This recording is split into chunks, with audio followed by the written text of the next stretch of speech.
zone eko oye polling station wa eko to abana menna eti mangasim go maritem menna eti kotokwa ba go maritem so what the ballot paper ni shewu sema nyame a kire okwa ne dada obo adibo ni wade ono onyim mo wo ochina anye yenyim wa chede de ba san mo dikan onu na emi manwa nyame manwa wanu do nti so kitawa mo dikan na hwe bebia ekona na do nsa deti na mababi saying there na adakura nti no yede see call back into our balloting processes and where parties were placed. Eko 1992, eba 1996, eba 2000, 2004. I don't know whether at any one point in time we have had as many as 13. Kabila? Yenyebida. Kabila was general secretary there. Oh, Yenyebida. Yenyebida. 13 presidential candidates. It's a long list. Long list. And the long list in Moyen. Only there. My was 6 member or 6 presidential candidate ballot paper. On po. Your political party go rejected and a sport ballot. I think sport ballot rather. Daba one with the third.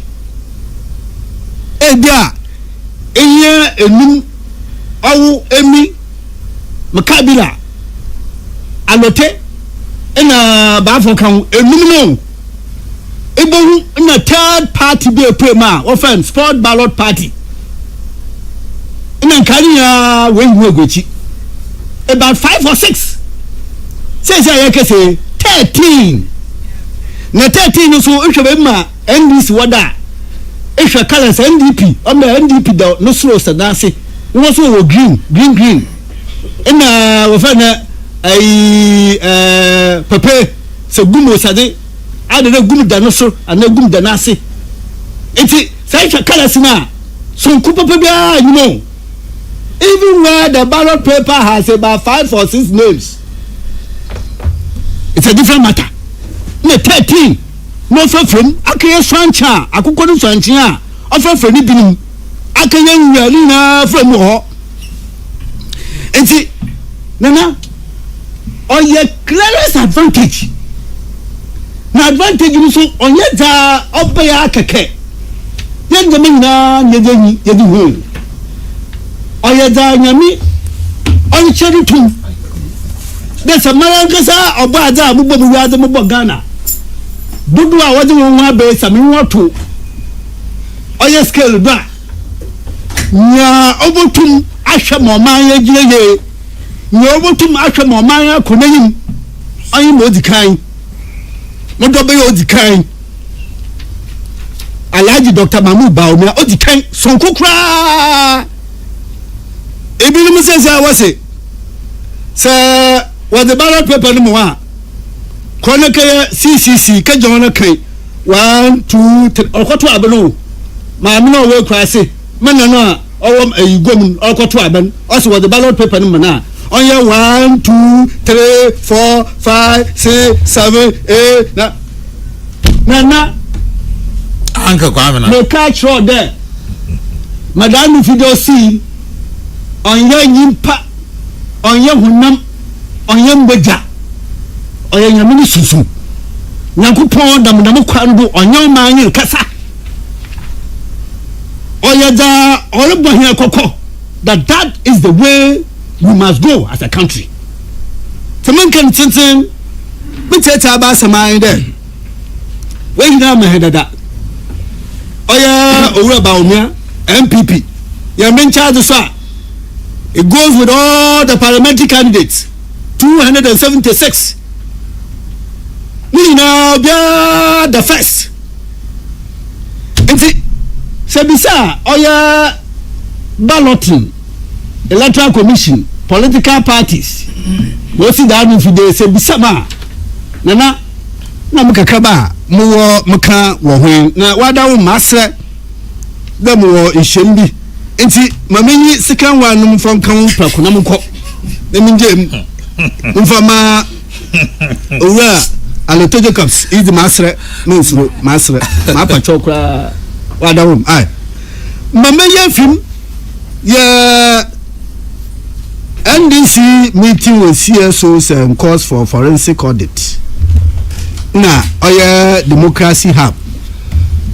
Nana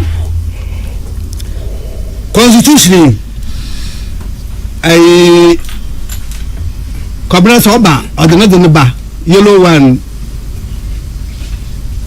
Moso medini. Ame mango school nzi minyibi. Ancha wo do phone do. Nana constitution ayin ba kun na yedi buman anu no kire de yimpan engineer owo hodemo ma ya friend right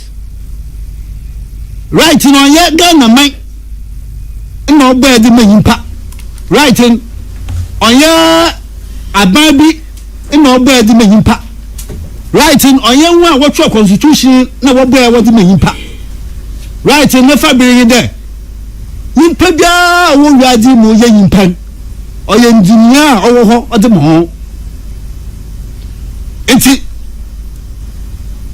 constitution so wotwa on wu there oye da owo mayimpa bia wiadi afan anani na fe yimpa goti da oye nhihia owo ho da won saka constitution so hundam mo de dam writing na da beshem mo wi anu po wantwa eko oya article 335 na ase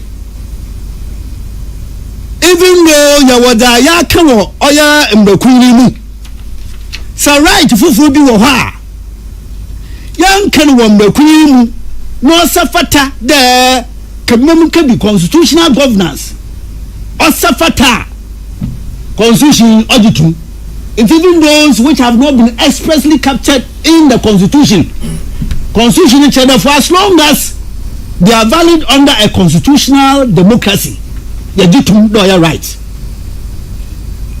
my tell me the name right to associate right to demonstrate or your human right on your Ghanaian right human right or your da iye impende or homo enti se nana dem da nu mo bo ma ba do ba sabusume sion sa dimutu anamo da kwan oya football manya ka se yesu sora ifia kasebo na black and white television ko ya kwasar wa pun 3:00 there about ni ya jeje ntokurachi ya hwa black and white football Ghana football ni fefe na ni da da memberi na sesia be maye kodu na waji yensam na ya Ghana yi mapa na se wonye bubu a ya kun o da football ofado nso wo na ho a mujitum mo yo ya kire de ya kire ya fe hasu de ekura what the football na mdon ya jitum ye your right to demonstrate right to free expression constitutional jitum it's mo ya fe kama na seba oya right here the rights do not stand alone call article 41 I say the exercise and enjoyment of rights and freedoms is inseparable. It's inseparable from the performance of duties and obligations, and accordingly it shall be the duty of every citizen. Na mo yi onye mo in relation to no German magazine go making on mo kan bofo we am chima che 11 clauses as that article That's right. 11 clauses there. That's right. Every Ghanaian must read it. Yes. Enti Nana, 41. sir, Mamufa, say what point are you related to one from democracy hub? Shadi, also to respect, also it shall be the duty of every citizen to respect the rights, freedoms, and legitimate interests of others. It shall be your duty, and generally to refrain from doing acts detrimental to the welfare of other persons. So you did if you are. Call F, to protect and preserve public property and expose and combat misuse and waste of public funds and property. The last point. Go to I, to cooperate with lawful agencies in the maintenance of law and order. Nida, I was listening to some proposition here. The people decide to embark on a demonstration and display an act of lunacy. Okay? And we are being told, the proposition is that the main cause why they went to the street. My goodness. Nana, sir, Yebubu or my damada, a bill or a certain cause. It's why a demonstration. No demonstration, one for don't know why you're lawless. Then Mamma Kaino, my yadi gara, Odi or ha. Odi babra wunyanku so ne de hweda ayama no so ne sabakana de. You decide that a political party, registered political party, liberal boards in your demonstration. Nana, you decide to break them down, destroy them.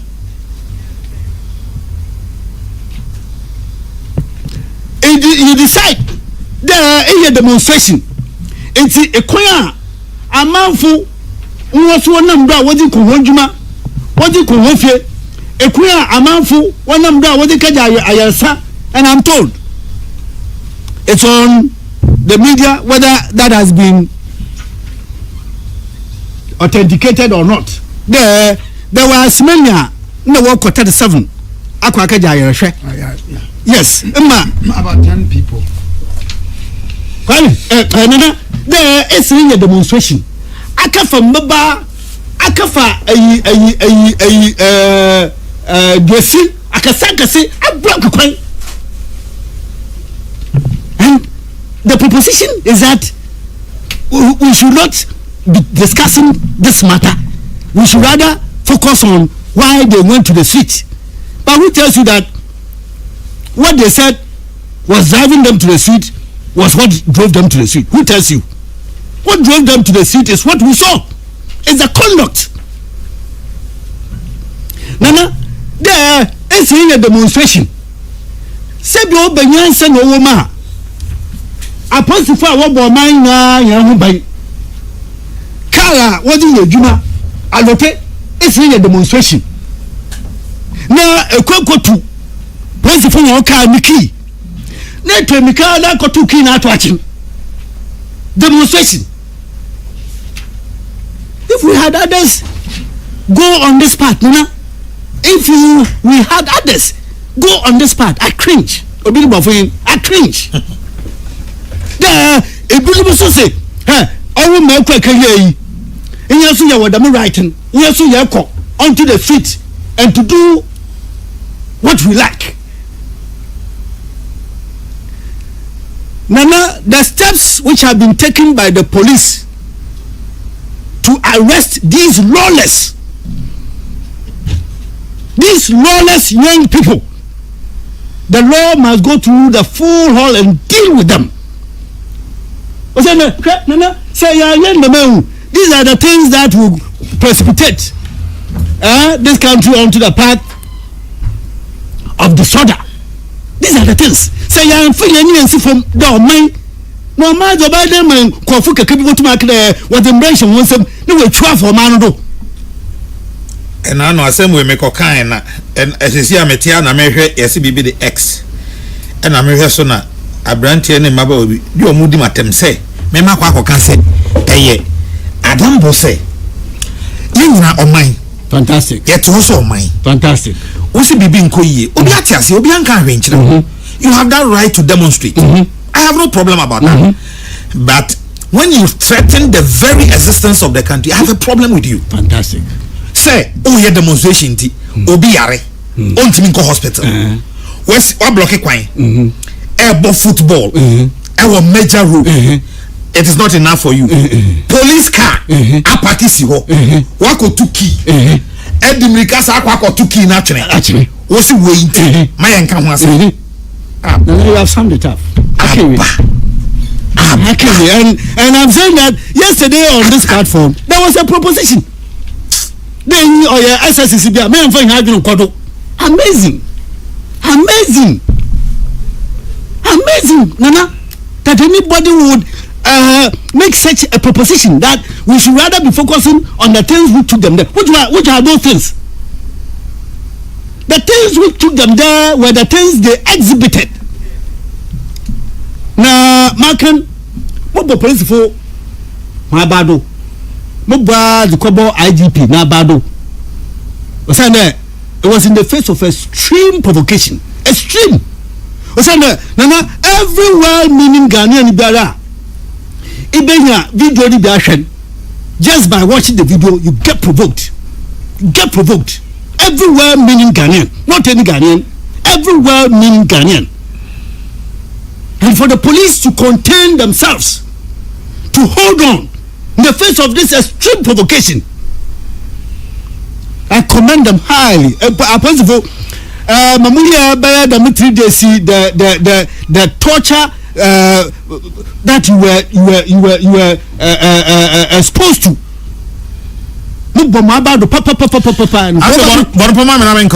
Probably because of the need.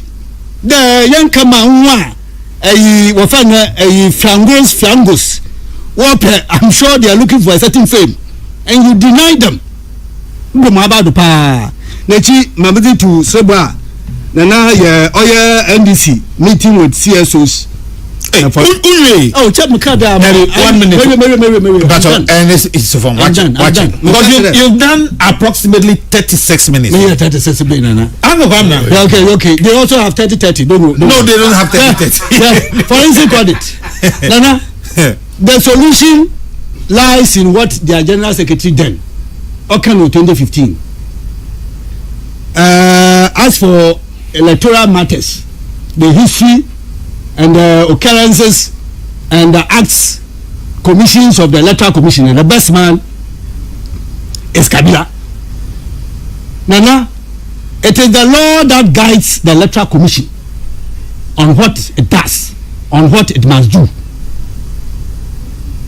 Electoral commission won't be there will carry bits there at that often forensic audit. The law doesn't capture it. Sako Oya Abu Ramadan in the others and the electoral commission equal judgment in my Supreme Court judgment in my but then BGSC as he then was okay clearly the electoral commission into me yada on but then BGSC make a say okay there Ada Oyim electoral commission adi wadi bia wo ye biara ojinambrado na so Oyim Brema onye za electoral commission botu waye. The call for forensic audit is not part of the constitutional instrument that guides the operations of the electoral commission relative to voters register. Wonderman offensive. Medase papa anga kwa na danka e na hotel nka. Cardinal. Yes sir. Medase. Me pese me sha se na me bisa o se adenti ena ade a eye bone wodi edin a enye bonidi ekobatan o ka galamse a o ti asese e ka galamse a e gather them and sell eni etwa ntiasa asem a ye di nkomo ana ye pese ye kan wasem ne eye kwamboni a ye fa so etu efam agudie illegal mining yan friend sa na yenya se yaya mani adani ayira se edin no kra ye de ma no chese asem a ye kan no sebi ye ntiase papa medinema bi amanyo Doc, I can tell you one more year calls for dear Ben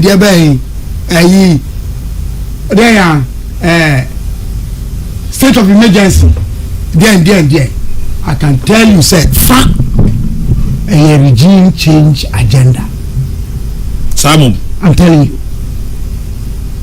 Date here story now me dey ma won so. Date.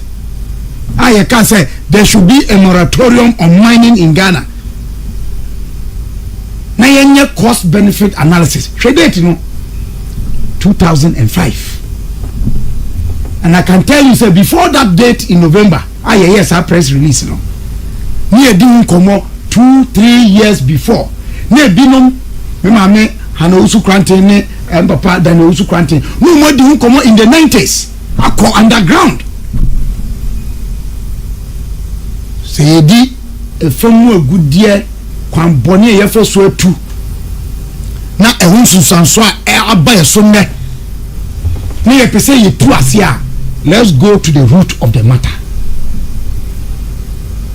In so na nya say no anhyase ne 2015 and 2016 Ghana Health Service Satan Professor Binka and that omo ethical committee ano omo your findings e ka kire say the mining communities in Ghana no and my one sexual reproductive systems problems about ho and then area impotent nipa e one nyina na womunya high presence of metal presence mercury in their no mercury metal the high presence of metal.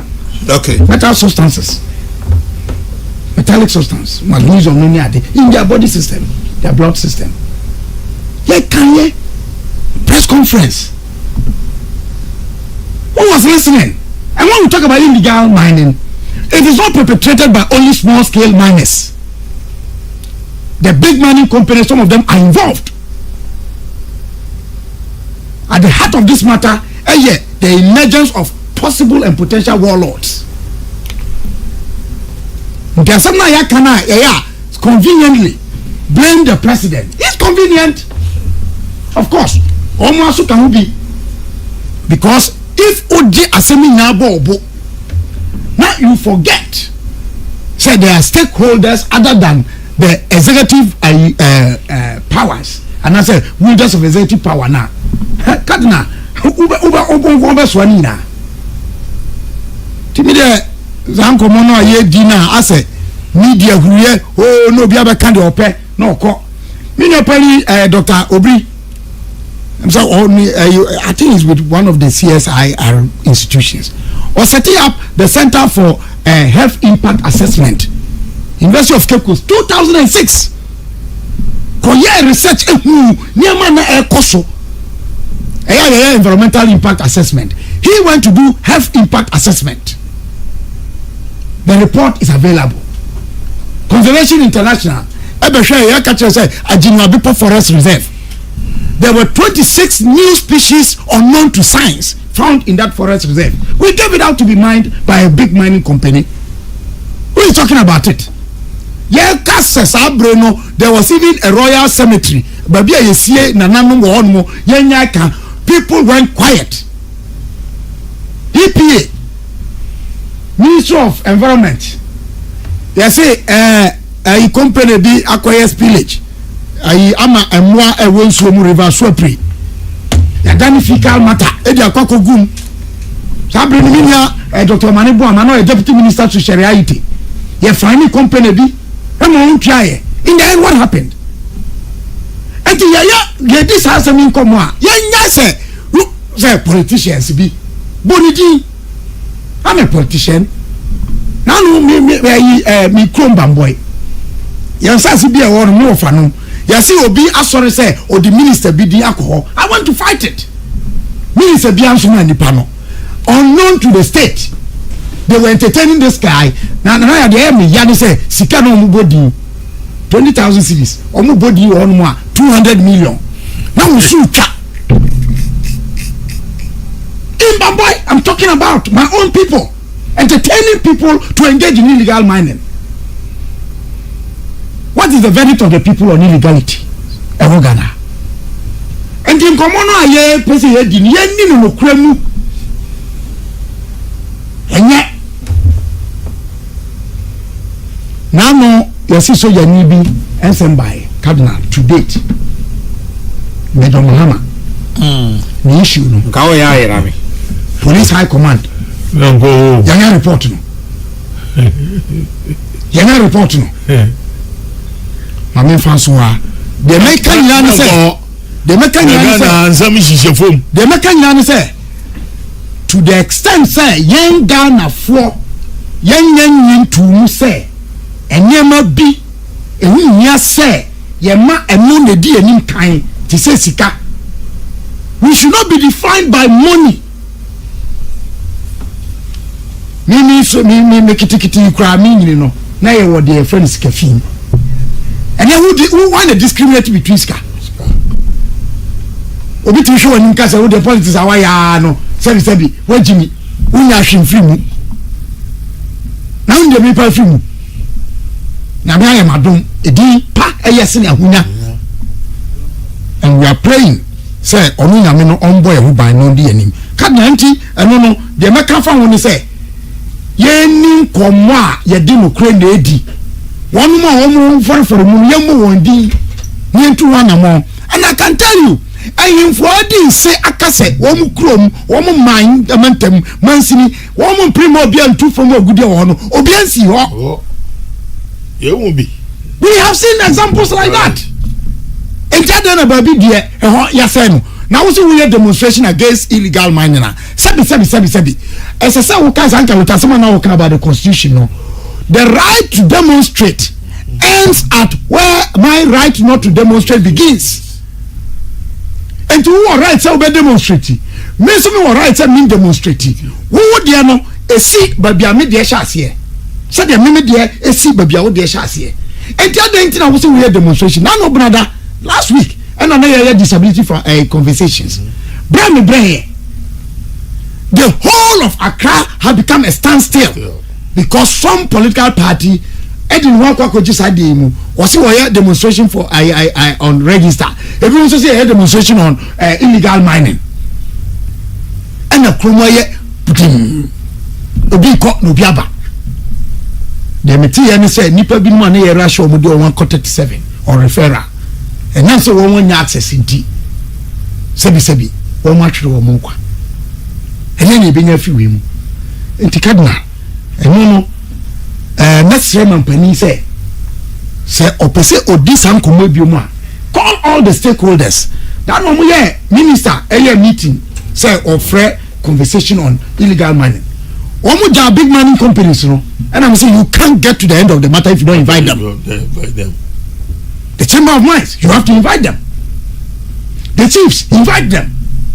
Local communities, assemblymen, opinion leaders, and sorry, churches, mosque, call them. Youth. And I don't want these conversations to be held in Accra. Smaller group stakeholder engagement. The involvement of the people is critical. Elections. 2024. Cardinal. Bibina wati. Na obuku mama opoku nko ban nem do fufu. Na bi.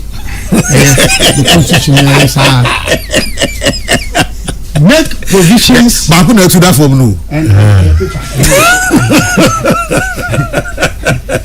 Cardinal.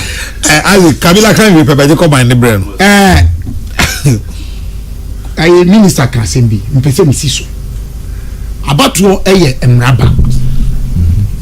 Enti udi abato ho nkomo a ese odi mra ene ye wuna so oman na nya dom ye wa bakosem na se wo mo epese ye kasafa electoral commission dwumadie ho no wo mo mode no mo kan abakosem kakra na ofenso so wo mo hwe babia ye free ani babia ya beduro na wo mo mode se emra electoral commission di ye adwuma no wo me kan no ho atiase die di kan electoral commission yama mra no say onye sabi akwankyere emfi obi aho agye se otia emra no a emra no battery ku aye from Supreme Court no etimi tene no eno de no pani kra ya mfumso a Supreme Court etimi yeden etene no. That's the only thing. But the EC is not subject to the control direction of anybody. Anna we kwa de no for say din keke na ma metiase we asoma mi wa bekan IPAC de man ba ye say 1992 political parties are can you boycott parliamentary elections na koye one-sided parliament of 189 NDC MPs NCP egle wo ma aka no omunya base nsia ni numbi na two independent candidates me my girlfriend Abna Soa Gladys Kintampo. The first MP for Kintampo was elected as an independent candidate. And now me mama Hawa Yakubu Ogede. Emamienu omu win as independent candidates. Subsequently now John Achilo Obaye on the ticket of friends PNC, right? Or he was even first at independent and so now Obabeye PNC. Cardinal yeah, later on was signed Johnny MPP come and say na wo oko ni ya na contest na Vrongo Central say na Cardinal according to me of say din ketiano some parties no they didn't have a say in parliament and the election issues also as I say ye di almost some local parliament and no devices say electoral commission devices say to allow the other parties our representation for parliament no so many say our election issues multi ye create inter-party advisory committee into shemwa parties with minority stake in parliament and I say outside parliament omunti pa ye IPAC enti say who was akuimu no ka say me ko IPAC there's a question mark from the very day one I almost set up IPAC I think from 1993 ever say 94 so IPAC no any electoral commission adwuma die ni say enye de IPAC be ka bia na ECD ye adwuma nti me kan wa hanmo. This is reform proposal 18 at page 20 of the only electoral reform committee report 2015 April. VC crab day na will refer to yana sa committee na no I get VC member no so okay they can IPAC as a body and what is the only electoral report in na me bisa I just wanted okay committee okay this RC mo de no na France an ad hoc committee bia or share a particular issue. Okay, this one it looked the holistic reform of the EC. They are a bit comprehensive and consolidated. Okay. Also, the IPAC mechanism is a unique tool that has served Ghana well. It has been resorted to iron out issues between the EC and its stakeholders, including political parties and CSOs. It also oils the cooperation between the EC and political parties that is required for the efficient discharge of the EC's mandate. Yet, because it is informal, the EC tends to ignore some concerns raised by IPAC when it finds it convenient to do so. And this IPAC committee say yeah, this is a committee report. Okay. Proposal say EC no enye da bia no tie the IPAC eka. And that's referring to this to show say obi a oye de say IPAC akoka asem EC mfa and as a political party being kwa EC mfa na asem no enya asem foforo. It's an allegation that a charge that exists. Now that notwithstanding, the proposal say yen legislating, the committee came to this conclusion. The committee recommends that IPAC should not be legislated. However, by administrative then it goes on. Or see, the EC needs to strengthen its relations with the political parties. They are the main stakeholders of the activities of the EC. Yet, there is frequent friction in their relationship, which breeds suspicion. EC needs to solicit the cooperation of political parties to enhance the achievement of its objective without compromising its independence. This was the advice of the committee. Enti obia kokanasem. Na nyame adom. Nsemo a omo kan wasem about audit ni sane menyina. Asipen we could have minutes of IPAC 2016 February 19 March 18 2016 and April 14 2016 the minute miensa ni nyina nso 2016 okay asamo Ayeka about voter register where's I use audit edit validate forensic forensic so ka ho forensic den ka ho okay eno me nimba bia won kofa ba no ni free ba okay na Kabila the confidence in the EC the electoral commission and in the IPAC ewa okay meeting Mr. Obiamo submitted that IPAC was the best forum to discuss the issue, talking about the voter register. He questioned why parties were not informed in setting up a committee, were not informed about setting up the VCRAC CRAB committee, which was an advisory committee, a steering committee, and it was in relation to voter register. Okay. He said the constitution did not allow the commission to share its authority with any other body, and mentioned that setting up a national election steering committee was tantamount to the commission subjecting itself to the control and direction of another body contrary to the constitution.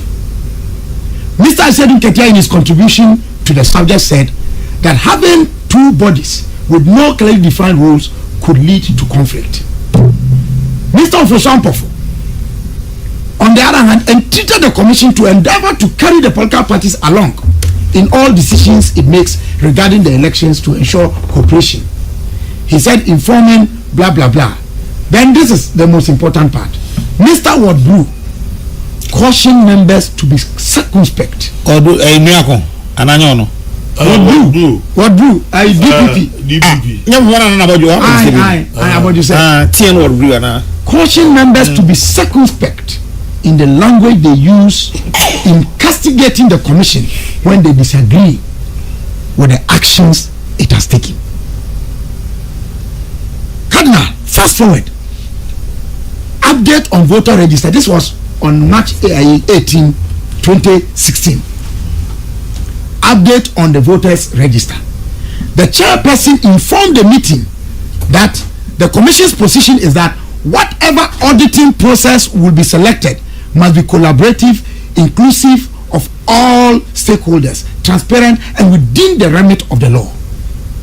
Within the remit of the law. She said the commission is of the view that it will be better to have the limited registration exercise first and subsequently use the exhibition process to clean up the register. Use the exhibition process to clean up the register. Sabrina, there were allegations say minus ever register no omo munya Ghana for omo register no enti kwanya na ebe fa so edia yi sa dipa eni se omo di wo mu nyina afi mu eye dey friend exhibition na ti hanwe na osi fomba eh o si eh Kabila dia meka nyina ne se o dia ma me friend no ntu nchen enti o provide mechanism no nyame adum CI91 na e adwuma and esabre no e da so we adwuma nei o ko regulation 23 clause I sub regulation 1 any sub regulation 2 now ko sub regulation 2 any 3 na o kire pefe kwan ye be fa so na obi a ni di wom na eni se ni di wom ye be yi ni afi obi a ne honsem ewom na eni se ewom no ye be yi afi mu na no pay ya news item media send it. Court orders the EC to revert 1,000 fraudulent voter transfers. That is Malaysia's out. Malaysia's out. Me person be kind orchestrated by NDC at Malaysia. Court. How do you explain that? Yes, you transfer EC at transfer nipa bi and pim ama wo call Malaysia's out. Apim. Omo call Malaysia's out. When ya fa so ye transfer no etiamra. Enti the original ewo ehon mo Malaysia's out ewo amanyuko e friend MPPD mu or the call as a nibia or the nyinaso nyinaso from see no aye use to aye transfers ni ade no or the call ekodi adanse kire say edi ya ye de aba sa register no mu ho no mo amfa kwan pa so court adi atu abo say ye wo bibi sa na wo sa adanse na ade na wo fa sa kwan so.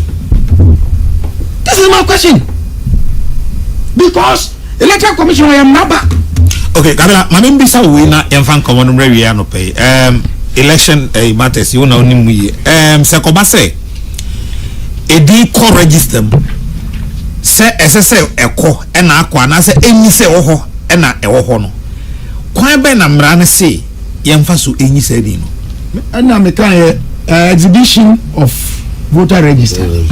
Mami kan or say sub-regulation 20, regulation 23, sub-regulation 1. No. The commission shall cause the provisional register of voters of each polling station to be displayed for public inspection at the registration center. So they di canon. Say dina ya trono. As I say you did 2 dra. MOB akoshe. Baby I true dino. Now yes I register exhibition now. Or say during the exhibition period, any registered voter may inspect the provisional register of voters to ascertain that the particulars on that voter's identification card are the same as the particulars contained in the provisional register of voters, and in case of any discrepancy, request the exhibition officer to make the necessary corrections. And this Mimi SMS de no and I'm so call Kintampo and I am yadom no kohwe ni na esi pai de demand wo SMS no so ene me call Kintampo SD school mo no e kohwe no na ni na ye pepepe enti mimi de clean but say me call ye nanka information na e wo ho no ni fi amadi say me yo be man na yakotro say bia me yo ba nke betini ni nyina anase midi yasperiati ni na nke besiesie na nya nko a or say any person whose application for registration during the registration period was accepted but whose name and other particulars do not appear in the provisional register of voters may make a claim as set out in form 6 of the schedule for the name and the particulars of that person to be entered into the provisional register. Okay. Enti yesi obi dia yes, I transfer illegal.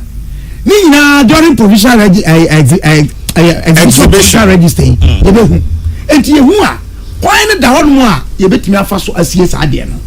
Na Doc, Asamba Kwa a dinner pan say, Yana, ya J2 say, IPAC. And a platform of political parties won't come as no, be say, IPAC no mean come as Nambo meko kana outside IPAC. Na oma woni omko kana outside IPAC no. On wo tumi say o mehye easier na. Kada we na make dia wie. Abatu wiamu. Ebetumi asi. Ebia asi pai. Rebecca Doty Asem 1997 to 2001 Parliament. How? Court urged to say mfumso bi koso. Supreme Court petition 2012 then Supreme Court urged to say mfumso bi koso. Na mo nya mfumso anase eni sunsanso a ebetumi adane aba no. 2021 dey Supreme Court eka say adanse bi kura ama enti asema mo de bae no se bi eye moguo enti e baguye. The American consider say mfumso betumi aba na mom bria ye wo mu me abefo kwan a wo na ya kese wo ni nwa pani kwa me sefa kan mo tena fidie so ye decision time abra isi ye ne de no ebe ye din pa se obi be wia bam na obekọ na enche no 2020 abaye to ye na ye wo 38,622 polling centers. Mihwehwe mu electoral commission chair say afi we abaye beto no polling centers no be about 40,000. Polling center be no man nipa won be 800. Enti emo be say no miensa no 9 na ye nya ya kwakoto aba. Na mi adumu a. Na kwakoto boko. So ta sie. Obi bia o gidi so be kwakoto no. So about 2 number 1. Oh, no, your vote is... Kabila, see what you have called this morning. Friends of Kabila Kentampo Foku will be demonstrating and filing a suit against you, Nana Ayeka, the Cardinal, for laughing at the book of life of our CEO, Dr. James Kwabena Bonfe Jr. It is either you withdraw and apologize to our boss, or we will hit the street on Friday and follow that action with a lawsuit against Kacha Foku was the cardinal and the general are one. And it is not possible, say 38,622 polling centers. Managing means a better than Kaya. No one remote control the Abekos war. And yet possible. 2. That's a fantasy. 2. Obia na nya brese obepre aba anase opre tumi e wa batru mu no obenya na musini e wa 38,622 na mposa wa anya na musini a obepre kwan bi obefa so a obenya ensem a ekoso ho na sabi adanse a ekoso ho na ya twegu mfamanu eye den na bedru nkran a ebetumi asesama na yeye na medum so Ghana enyo man ya yate ho afiri aman ahodo ho enti ye beto ba bia ye EU observer mission a wo mu ba ye wo kodio a wo mu edi djuma wo Ghana ha ye wo other embassies a wo mu di djuma wo ha o mu nyina wo mu ani di akire ena mu da ubofo mu nkasa so de mu ye wo ha enti be ye din ayewu ayewanwa se obi betan kan ha na presidential elections are you want one polling one constituency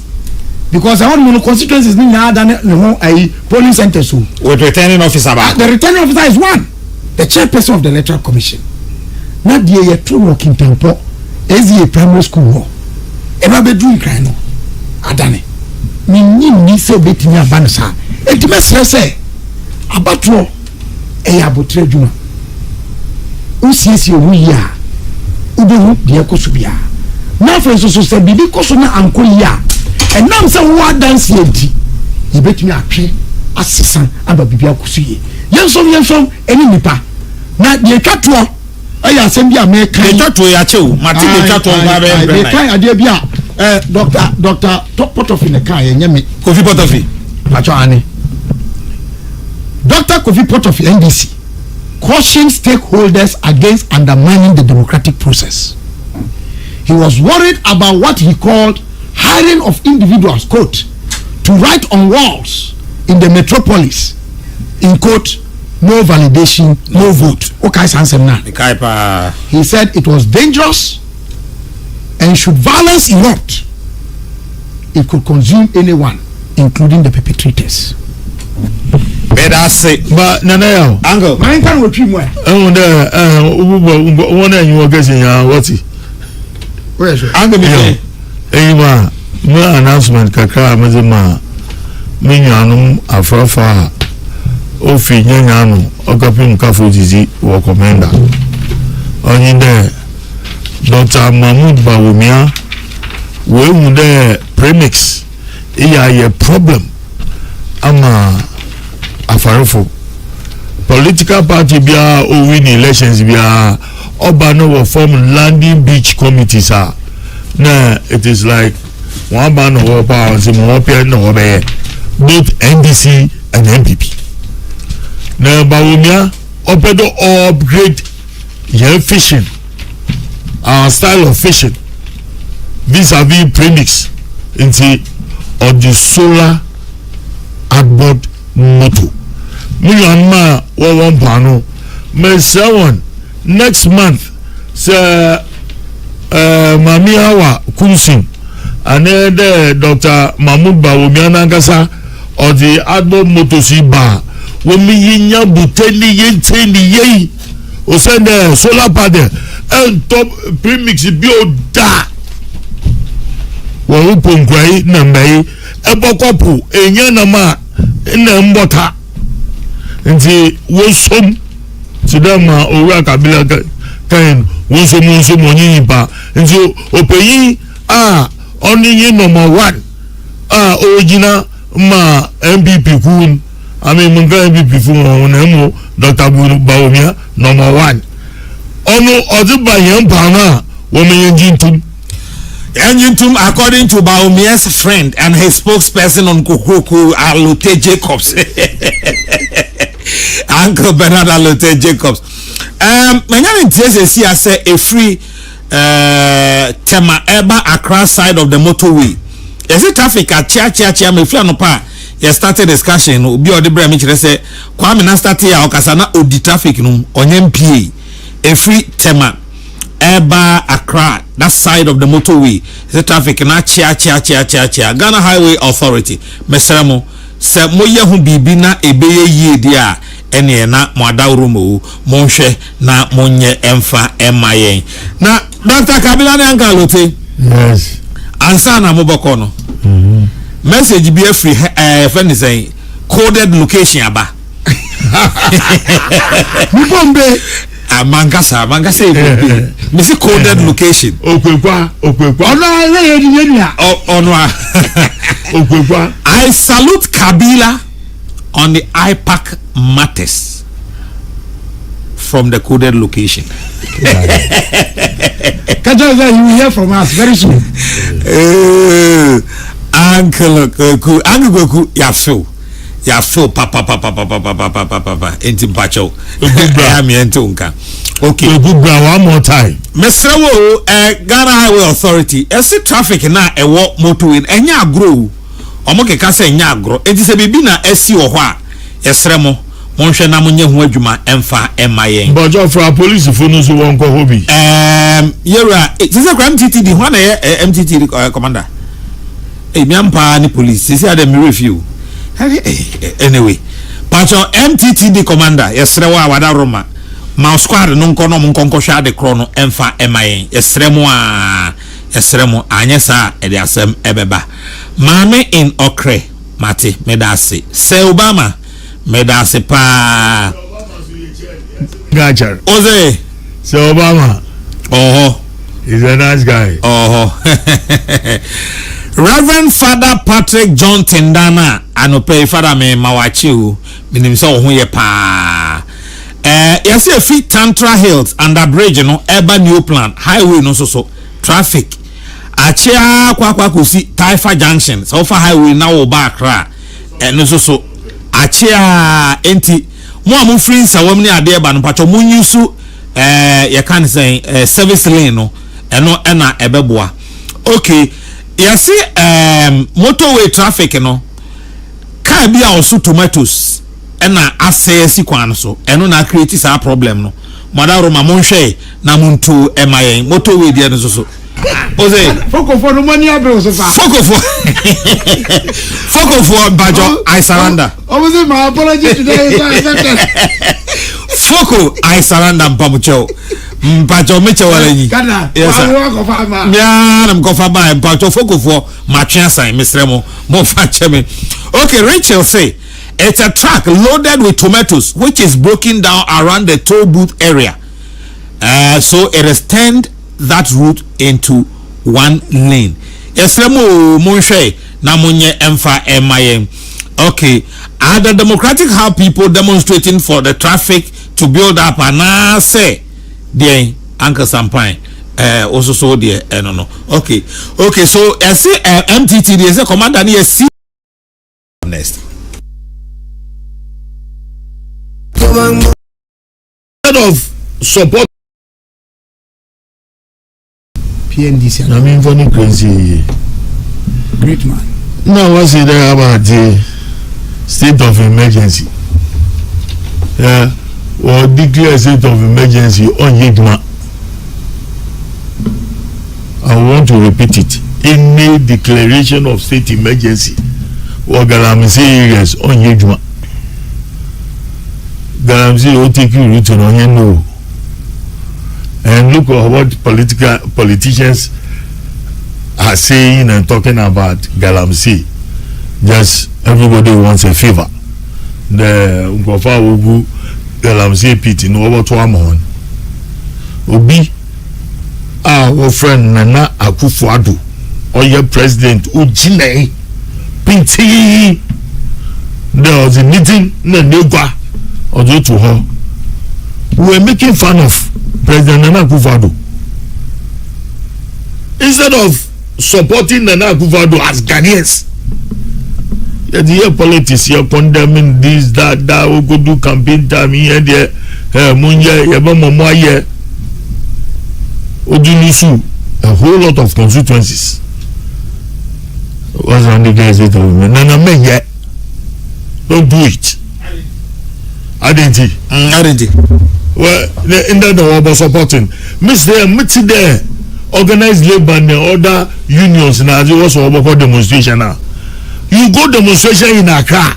Accra, where you Galamsey won't go. There's no Galamsey pit in Accra. But I said the essence of demonstration is to draw attention. Essence of demonstration is when you demonstrate at those Galamsey pit areas. Look, no, they will not feel it. Oh, then I will Uncle, and you get the plaque. Obi Bono get the plaque. Obi say, I was in a watch of back. What I'm saying is that an effective way of stopping Galamsey is for those who have decided to demonstrate to go to the Galamsey areas. Not necessarily. Demonstrate to the people who are in the pit. Not necessarily. Necessarily. Not necessarily. That will shake the foundation of this country there. Yes. You're gonna put you mean there or there stop going on your work about 2 months and a half to elections.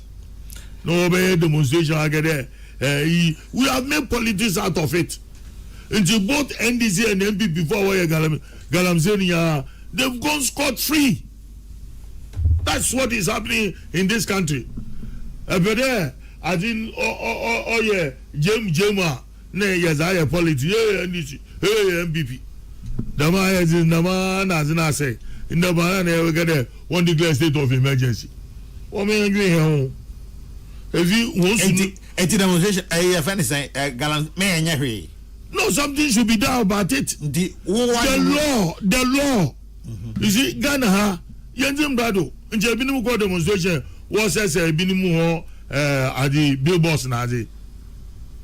But I'm happy, your bubble. And see, I mean, Galamsey was that the state of emergency one declare. Yeah, woman and for and you want Gakasa. Means of business away. Look, thousands of youth are in this Galamsey business. Mr. Mekade in 1992 as campaign manager for a car, Menuko Western region. You could do Takwa, Atwabo, Chapubi or Mumbuzin on your spiritual church. So, you meet a domo or chapu demo, ne ete assassinasi koko. What boy I would there. Wofan Chisela, what you bought Adi, no way but ya, no be one. A Pia sorry them 1992. I'm talking about 1992. Hey, let on me see the boys. I'm in a war play one. When you there, so go put your good bony fee.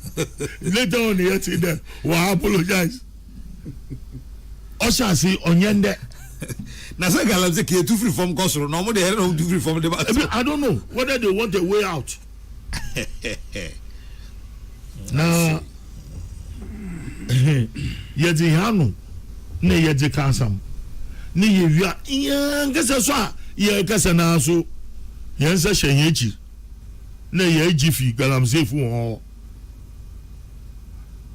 corruption owo galamsey mun nti na galamsey mun wenya enwin mo watre nti ye demonstration o state of emergency o women nyina organized labor CSOs women ya entra trotro mu na basim VIP mu yenko baby awoye galamsey one and let us tell the people that look you are destroying our waters nana you ahum Mr. Committee ye boyo waka chodo yaza na bin muazo waka chodo yaza muazo odidim yenyim binu mo o man ye bede yakasa yenyim binu proper woye galamsey wo yanu abata no wo condemn galamsey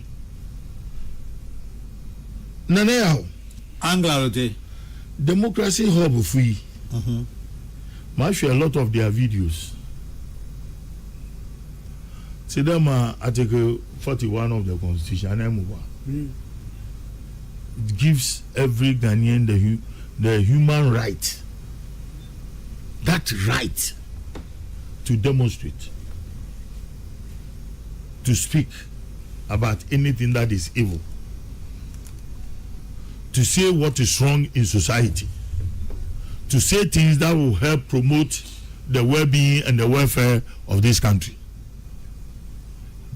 That article doesn't stipulate there a demonstration ko bubu be boss and a police phone okay.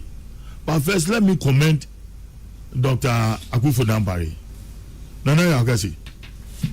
This man is extraordinary.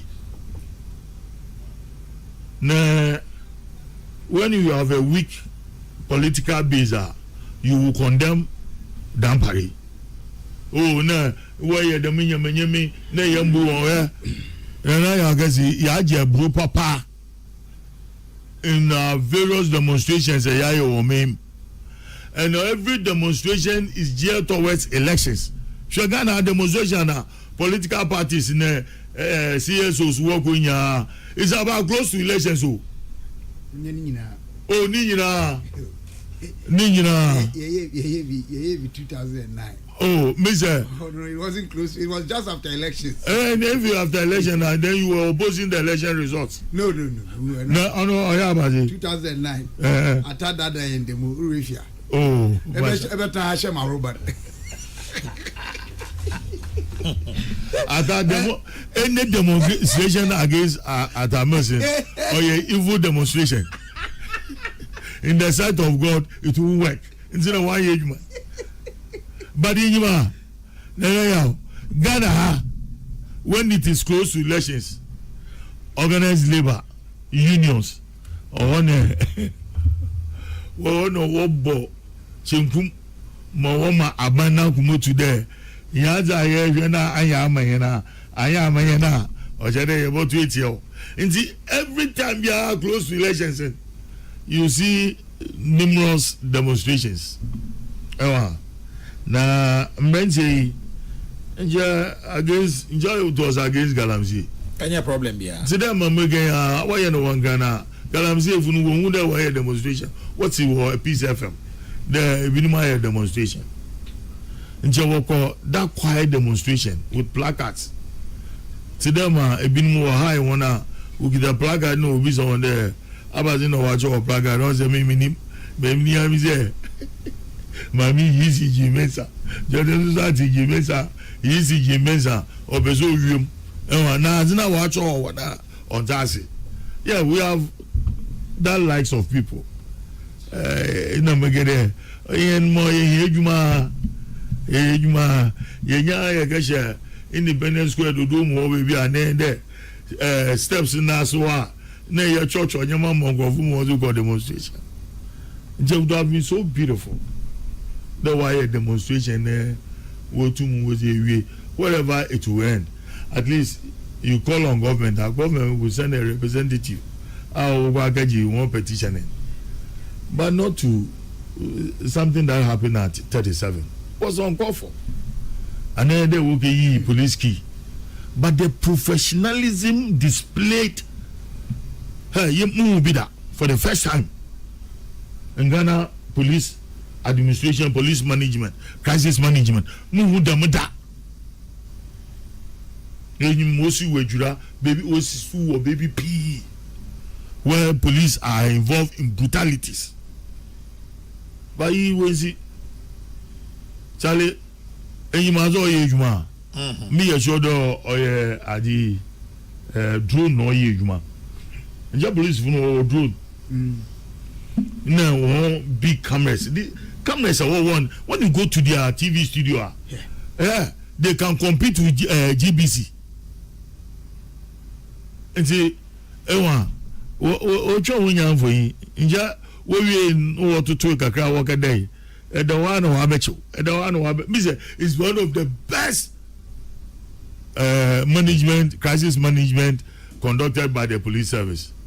IGP Dr. Dampare obi bowochi ayenso your boy in Pokundechi. This is what we want for Ghana. This is what we want for Ghana. There you manage it in such a way because some police in you because they may have some kind of mentality be in the course of their demonstration. Yes, say they won't pray. Then you hear people rising up to say a whole lot of things. Oh, no, from Jubilee has no more order. If you have no more order. BBNC, what did you want? Warriman one. Law. It is law that controls a nation and not individuals.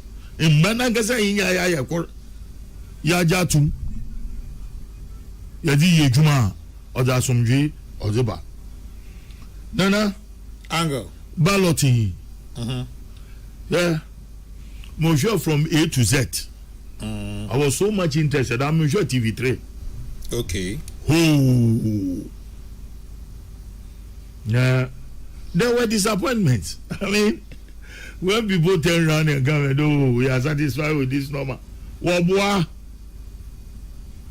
I mean, Modi, I'm not a numerologist, but at least my Bible can some numbers that are pristine.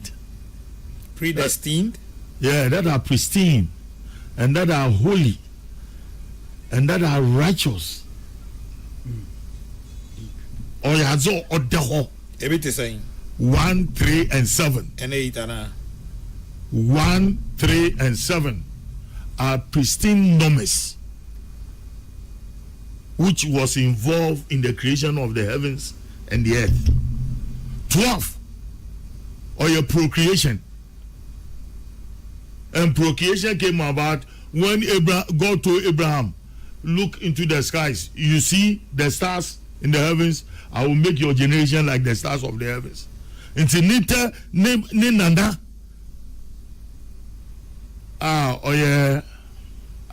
Jacob has to come with the 12. Why 13? No, my family 13. Besiako Kawa, why 13?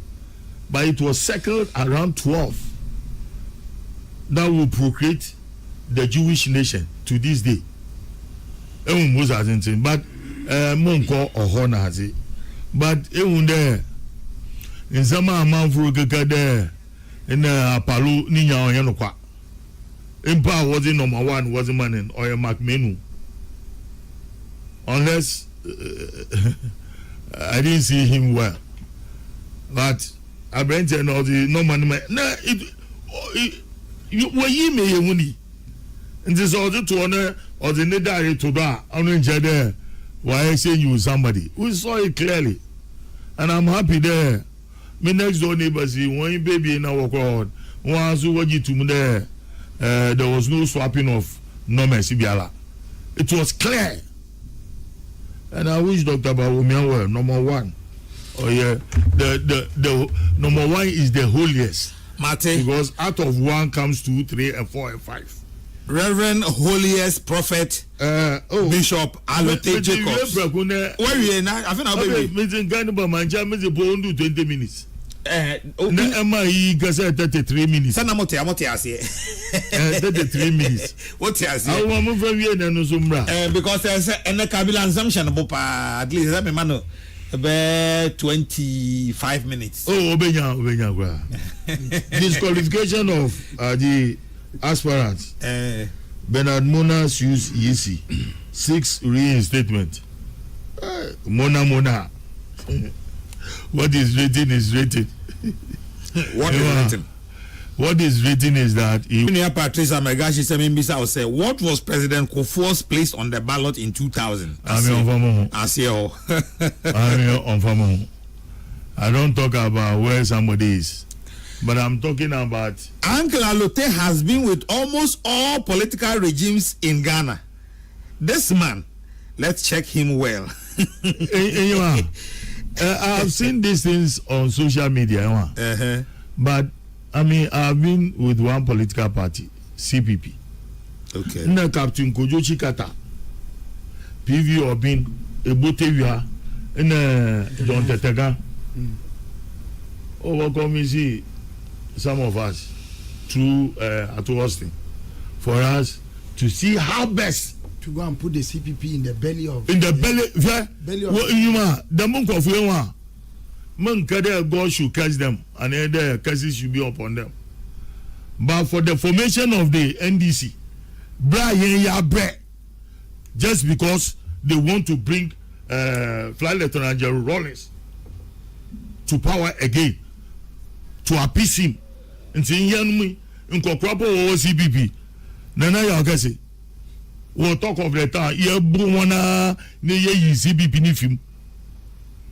There's the belly of the NDC.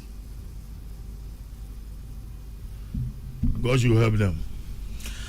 Dr. James Kwabena Bonfe Jr. Dr. Kabila. Cardinal. Yes, sir. That's it. Me pese me sha say na me bisa o say adenti ena ade a eye sana kumase asese no me obiri mo alaba me fraba papa baba ku bi no ba wo ba Friday no me namfo no wo be woni pa menye wonchia me fra ayi kwade me fra kwade se kwade bo ani para no hia ni pa wo tachimai aya bisa Martin Kosan but yentina manu anya sa say the demonstration etia galamsey na wo ye demonstration also ma block kwan wo ye demonstration also ma titi bidum posters na say no me na former president muya you are trying to justify what they did. Former president, that shows how desperate you are. But yanya is President Mahama anya hunkwana ebia we are desperate. What I say na muti hono mana pampa wo bana mona from kwawenti manfele akwa nkokora sabe ka fracha misrameka won go suku da kwa wa fele no from mama na ye twa no bana mona and you say down there na ya be ka na adantino be ye demonstration against galamsey no japa wo ho body wo ho minim diaso wo ho takwa bamko galamsey no de sabanya nkan ana meboa meboa go te say ayikushase ni man principle ekomoboko a yanya demonstration wa Accra. See permission, inform the police and do the demonstration in Boko. What I say? Also, Domase number 1 and number 2 for any Tokwa. Maybe I oversaw a demonstration. But you Kumase. So Munko said, Babina Macanina, Munko demonstration. We are sick and tired of them. We are sick and tired of them. Ya brobo tom. Ya brebe. Ya brand this fool tom. They have monopoly over tourism. Minister for Interior, Minister for National Security, Minister for Defense, the President, the Vice President. When they go to Yamunhuye, Munhuye and Timuntie. I don't think I'm a person soldier for no baby can't proceed for no. Now what to me go to a proceed for a casa for. I want us an even. Maybe I can swap. People are trying to justify. I am saying that Great Britain, Our university club almost 1,000 years. 1,000 great university. How club the minimum to my block road. Now how go block road? Never found to my answer by reminder. And so the call for a total ban Benimia Becca on mining. Benimia Becca. Babeka no munyadwene. Benimia Becca, Cranya Samina Benim Babeka total ban. Benimia Becca. What I'm for Alancha Matese China, he's speaking on it. Nyabaka bia duake. Duake. I mean this is a debia. You don't need a philosopher to tell you. Obiakutano licenses, community mining licenses. Wafa EPA wa community muyamana kwany. Na o mine. Now the pra me ofen asenti. Inte onye na dwuma. What be that? What be that? Na musham can people penny be on kasa and should be supported. Total ban. Oja ho ya jebi kwa kasa asem na no ndi fo die di na tem. Moda bodi na tem didie. Is that possible? Oja ho asem okay. Ola binu mo ba okrata. Abetimi ya adwuma. Enti se okokasa ban no yemfa nto so a. Meni oja ho ya adwene. Abinu kuta license a wo mo ya adwuma. Eni dey so bia nyai.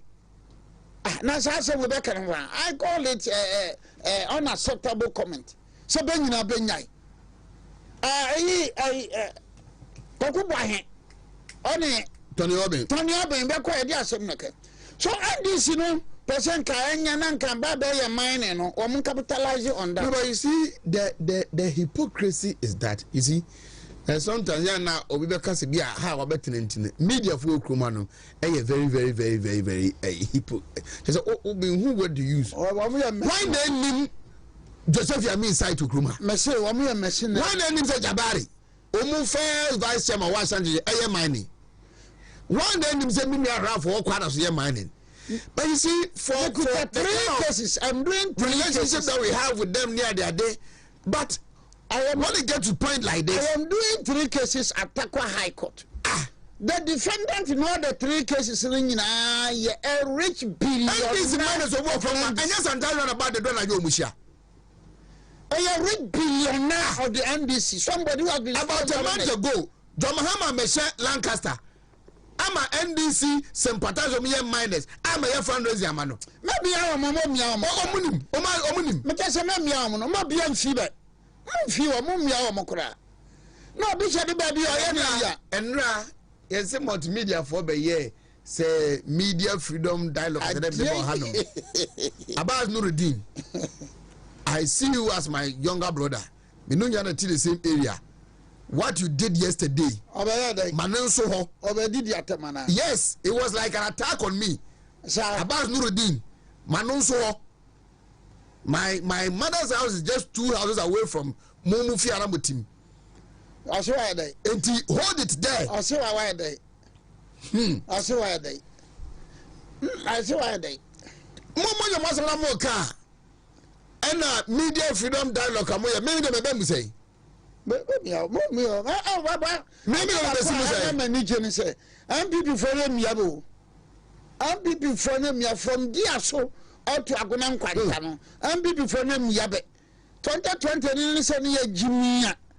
Near Jimmy. None people for the here.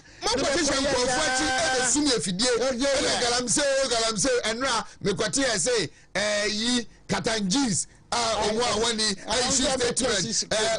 Medical Association for one. Let them also mind you. Mama had the town. Come on, one of any mining. And a teacher for lawyers, doctors. When you are minding, why are we creating a society full of hypocrites? Not to form quality more cousins, so not say ya. Since from Wokoma, would not send any mining. Oh, Sona say ya. Maybe I'm cry. Woman paying for you. Woman paying for you. Quasi region, Cocha, woman not deep in mining. Quasi region, woman not deep in mining. I say, Stone boys, so could never be. And are you not a miner? Stone boy, you. Mami ya womo. Now tell people I'm guys 2020 no. Sabi campaign na kokubo henom koye no a. Bekoye na bekoye sabi nsem hunu no. Enya no behwa emfa nti o yenye prepreja. Hey, we are Katangisho, we are Opomlo, we are Commonwealth, we are Hakasli Hofodo, a bien few, level-minded Ghanaian, ben few, Tisicrombia Muyao. Me Yakasibiwo, Apitikoko, Kobu, I friend Apitikoko, Obuasio. Yansen Sokranum. Apitikoko, Nsona or not say, Apitikoko phone, Nsokro the Begala Crown, or the Toffro Obuase. I read the one. So called CSUs. One.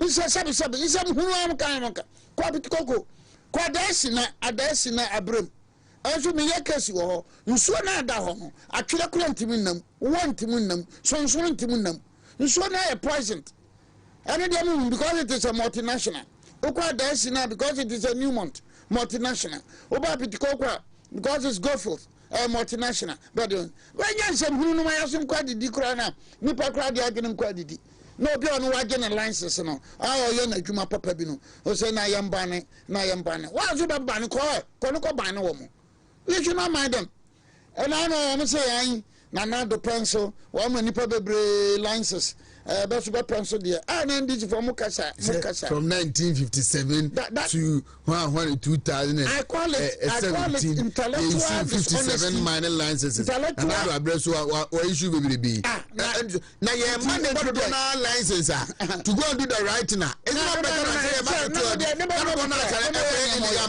than I call it in some and I repeat it in some and madam for be Preston Valley, your friend Abroso, and all the teachers be brave because command Dr. Baumia.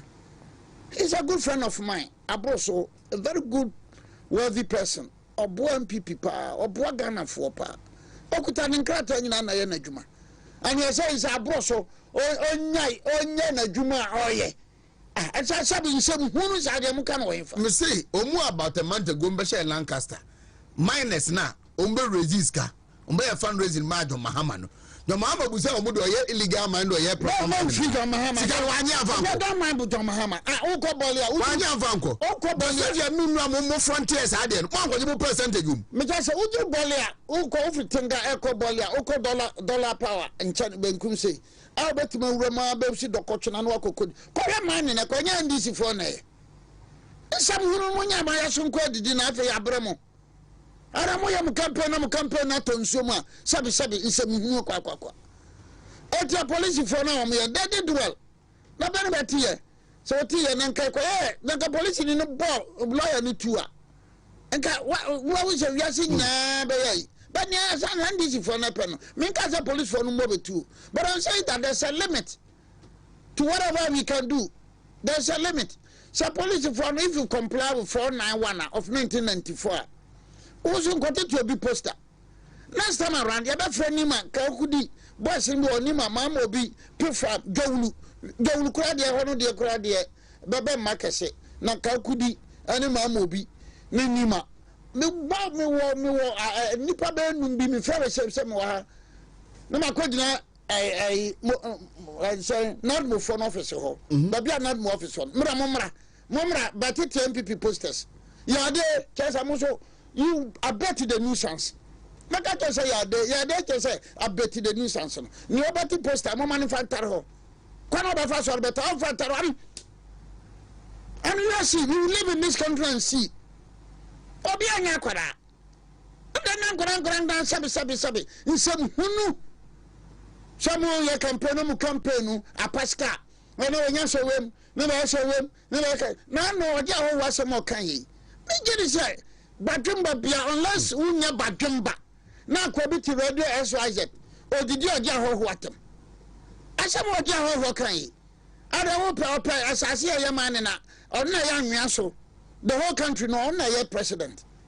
na samuel kan nyansa samuel ya oja hoho kan no na sabi tibo nkoso fo binum age oja hoho ni be didi oja hoho atam na wo ka che no de bone be na oja hoho ya udidi oja hoho atam se oja hoho akoko se ka se ye bane ni nyina ntia se na odidi natam no MPP follow me abe na me so MPP no because say me you ko papa me mu fi bia na mu fi bia chena make sure say any illegal exercise but when you have your licenses now mine there mine you have your licenses yeah dignity baby amount yeah djuma no ho na de beto aduanadi ho na de be hwe umma ho na de be hwe abusia ne all ntia se onko hwe po ya brand this for because 2016 2020 no na ne be ya ne be hunu na no ekoba no na say donko hu ma bre donko hu ma bre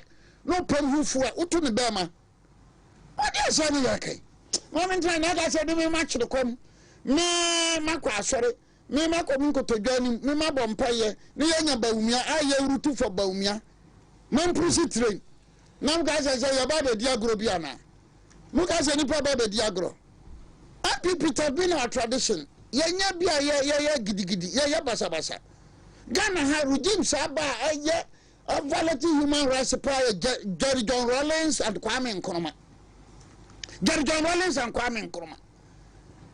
what I say into trust nko and mine and your party in the government no so should take it up. Those civil servants are moving say election no a 50-50 thing until they are selling us out. So they are omubenya some kind of favors be from the NDC in the unlikely event that they win power no party the moon California by moon money home because people have become too comfortable say oh yeah NPP bonnet when we do them good yeah you papa they are too comfortable some the boy the better my better ha make us me pressure sadia air cost na district officers regional officers of forestry commission no and leaking information no oh MPP for her NDC for her and why are they doing this? But so if wholly we want to deal with it, let's deal with it. Now so Bianca said you will call it illegal, galamse illegal. And to that extent, no, Bianca said of washo. But genuine minor no kutan and crater you must be a quiet bibi boninti. Ya coaches you be na ya edit na ya any basa other African countries tempo water force NDC ni bia de bi okoye just about 2 or 3 years ago and then you will see people who are supposed to know the right thing. Oh me dey me o ka fon na omuna share why they know say enye dokre me o ka fon honestly o ka fon eba umia na edina ba no oh yaba ya mi shaya de so musuo ama yaba umia ba wene na mo hwe president Mahama ne nsem ohefa ne nsem aka wo no na no mo hwe ba ko bi okogina be se be ma be nkokọ nketenkete ama ba ye ne be ye abi kamo president and now ni pet talk about digitization ora be ma be nkokọ nketenkete wa kan ba ko no amanfo bisa no 50 million confirm no ate sa amna no ko ba na unya confirm amanfo pe confirm pa anything on the 50 million come on former president talking like this abba and you not be apologetic crowd when you tumpo bia oh yeah from so David a person you no so democracy hub for ID in some more kind adena you do my man adena when president Mahama say you have a lawyer you have lawyers let them go and file the phone you crime say any people have been education because when you look at the issues no and how they are addressing it but they are banyan say betun baby now former president the correct to obi a demonstration an intersectional leading to a hospital no say baby no be bia betumi esi there can be an emergency oyare de ne ba e se demonstrator ba ka se na owu ana ye den this is what the demonstrators yes Richard one you know na owu ana ye den and then the person referred to him say so your mama a was a man won free Ghana my mother is not a Ghanaian oh yes I just a boy no chrome free ne papa ne free no yes so sane ma wo so ayi sem bi odi gina no ma wosumiti me hwe ma wosumiti me kofi bohia jai we are dealing with the NDC as if say no more enjoy power sharing. You are not in power and they are in opposition. Budumburam temane ye evacuate Liberians from Budumburam. Yeah. I was the Minister of State at the Interior Ministry. Kwana me fa so ye no obia hu ye bia bo nsem kwana me fa so Budumburam me be penso me penso Budumburam kwana me fa so trance ye organize ye strategize ye Budumburam no na akomko enka de fofo so aja usumite unipa aja ususum kanche mechia no. Oh, sure. Aja usu mechiawo ma me fa wa ya fa aja usu mechiawo ma me fa wa ya fa and the friend yo aja usu mechiawo ma me fa wa fa aja madam for atavi atawo bamboy atasi madam for pa atawo for atawo mfa. Good. Now Aban Babin na sem no kan na on democracy. I think and me the Aban Babin it has failed. Oboa some African intellectuals like Aban Babin who have rather failed in democracy. It is the other way around. Some African intellectuals like Aban Babin, some African intellectuals like Atuguba who have failed democracy. But that is not the other way around. Speaker of Parliament, but Electoral Commission say we could Ghana card unregistered. Speaker of Parliament, also you hold a contrary view. Meanwhile, in February 2012, 21st February 2012, LI 2111 was passed. LI which I say unkuta identity card that won't even register as a voter. That law was passed in 2012, 21st February, gazetted 21st February 2012. It came into force on 23rd March 2012. Speaker of Parliament, ethical issue no by no Parliament as I say, hey, law be law nature say unkuta Ghana card. And Tinyas say na ye be guarantor system bia. You are the speaker. You are a senior lawyer. Aban Babin or a senior. Aban Babin or a senior. Nasa oh yeah a Democrat. Nasa oh no did say Ghana from 2012 near do 2024. So be guarantee you be and say yetima you know no did say yeah. Is it not the some intellectuals who have disappointed democracy? Ya fanta Atuguba a Supreme Court judge at in 2013 say elections are won at the polling station. Meboa. Now no Dr. Manebuama. I watch Dr. Manebuama the presentation in Dr. Manebuama say and you no say elections are won at the polling station. Sabi kafrache. Dr. Manebuama say no can about nyansa wom che the Atuguba there no his clear and weird proposition of law. Dr. Omanabua Mansem no kan abawom nyansawom chene Atuguba clear and weird proposition of the law. That proposition of the law and say elections are won at the polling station. Why the catch us, sir? A Supreme Court judge. One very home. I think that people say Atuguba I dare some ye. So when you have some characters like Atuguba and Aban Babin, they have rather disappointed the word democracy. They have rather disappointed the word Western democracy. But it is not democracy that has disappointed African intellectuals. Because it is a sikani. Sikani be a sikani no. Be the sikani do, Emma Bruba. Be the sikani do, Emma Bordieba. Be the sikani do, Emma Banchiba. Be so the sikani kokumipa. Be the sikani ko wiadie. Eti say it's a sikani nyana. I mean that is it. That is it. I say it's a sikani nyana. They have failed, refused, neglected to accept the fact. Ba sika no ni pona kita no ni ade be ye no e na be chese sika no wo mfaso ana sika no ni mfaso e di wa ka sika no ni mfaso a wati. I am saying it and I'm saying it here unreservedly, sir.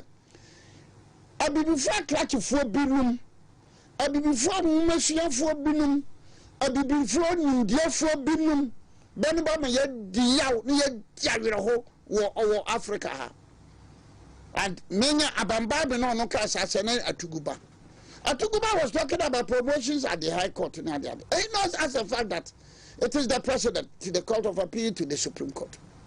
Oba and Asasano. Atuguba should know the Ghana Constitution. Yabu said there must be a ceiling.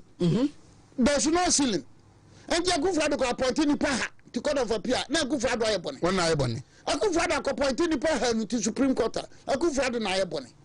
And Atuguba wanted to say, sir, electoral commission krano say appointed bia yan appointed obia say or you neutral Atuguba one neutral you Atuguba you were a practicing lawyer move straight from your chambers to the Supreme Court.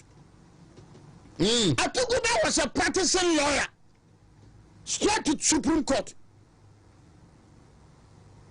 Atuguba is a Kulendi. So Kulendi a practicing lawyer. Yes, straight to the Supreme Court. There's nothing wrong. No me tell say because I go Supreme Court I qualify to be there. If you try the activity of people in Supreme Court, that's nothing wrong. Krum na nkasa na chese me say. Oh, Atuguba last year ka say Argentina High Court judge bi ya transfer no. Atuguba what is as no. Argentina High Court judge bi ya transfer na High Court judge ya transfer no. Atuguba said it. Because Atuguba no is so sympathetic to the NDC. And who cares? Who cares? Oko propaganda weird political and legal status say elections are won at the polling. When 2013 na battle na court no. Atuguba cast majority no. Amateur majority no up to now. One majority. Up to now this is a judgment by the Supreme Court of Ghana. Yabasena call for interpretation. Judgment, and he's not ashamed of that. I think that is an almighty to Atuguba. And who cares? One is wrong, and I'm one away. I don't mean judgments be or the more Supreme Court. Yan can be any house yeti. What can be an house duty? A classical example, Shobi will do her commercial doom, Copasa judgment at the Supreme Court. Please, we have Libya, Mom to Guba. The person always our time for him. So you have to go back a retired Supreme Court judge in tea. So what? NTTN. Atuguba NTTN. A retired Supreme Court judge Atuguba NTTN. And some judges sitting and said retired Supreme Court. Tell me no one shut you. No one guys have your same Mary Yeda. I can mention their names. I use some dry ahomaswo. I use some dry ahomaswo.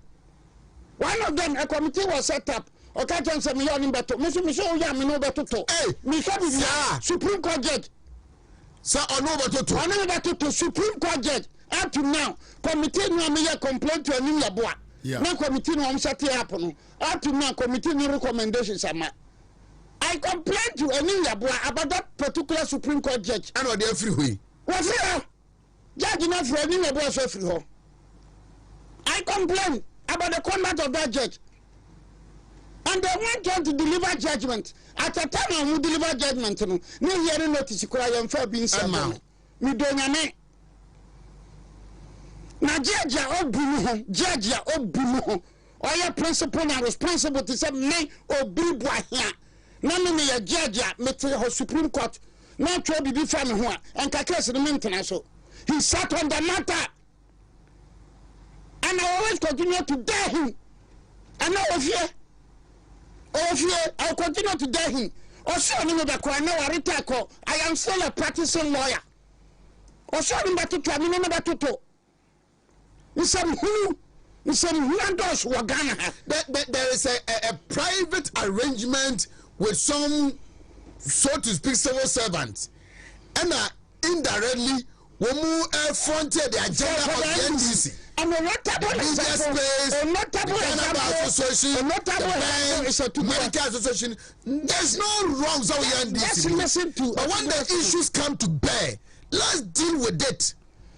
Atuguba judge no a high court judge but transfer no and high court judge transfer no na we run lectures bi odima I think connect something na say ubeko electoral commission ho and I be appointed wa you appoint a neutral person. Come on, neutral Atuguba from Adam you appoint aboa to electoral commission. The constitution of Ghana no enya aboa na you appoint nipa na you appoint no, and the constitution gives the president the right.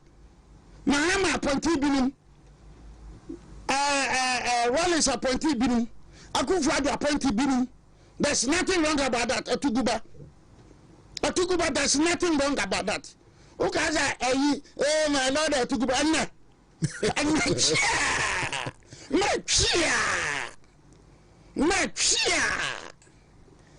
what kind of life is this?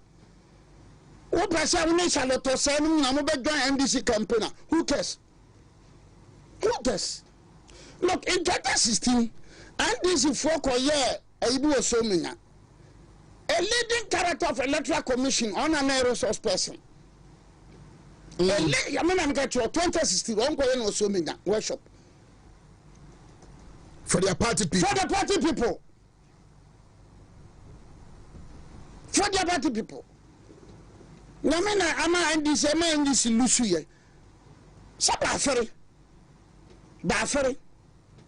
Nda tete na be yi na say na Charlotte say na kufu na pam Charlotte say. The Mahama said na asofo ananum kaka obi ntumi nkasa because the MPP is in power. Anoko goso manhene so oyo hene. Nabwa. One picture about the manhene be in the Bono region. Yeah. Tell me about it.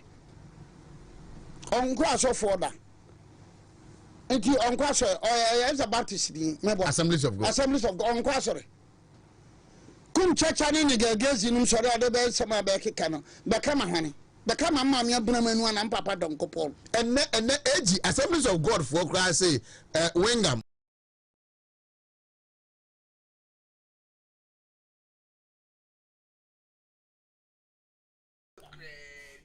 abusuafo ya toa so egusu a ye toa so na se de munyina munum se asem we aba be ye asem bia the whole week after say democracy hub for koye omo demonstration a omo de niema bi etoto basabasa ye de abo kugu aka kwan mu ama sabio ayarefo bira na omo pese omo nko hospital na omo ntumi nko because of say na omo abrako traffic no.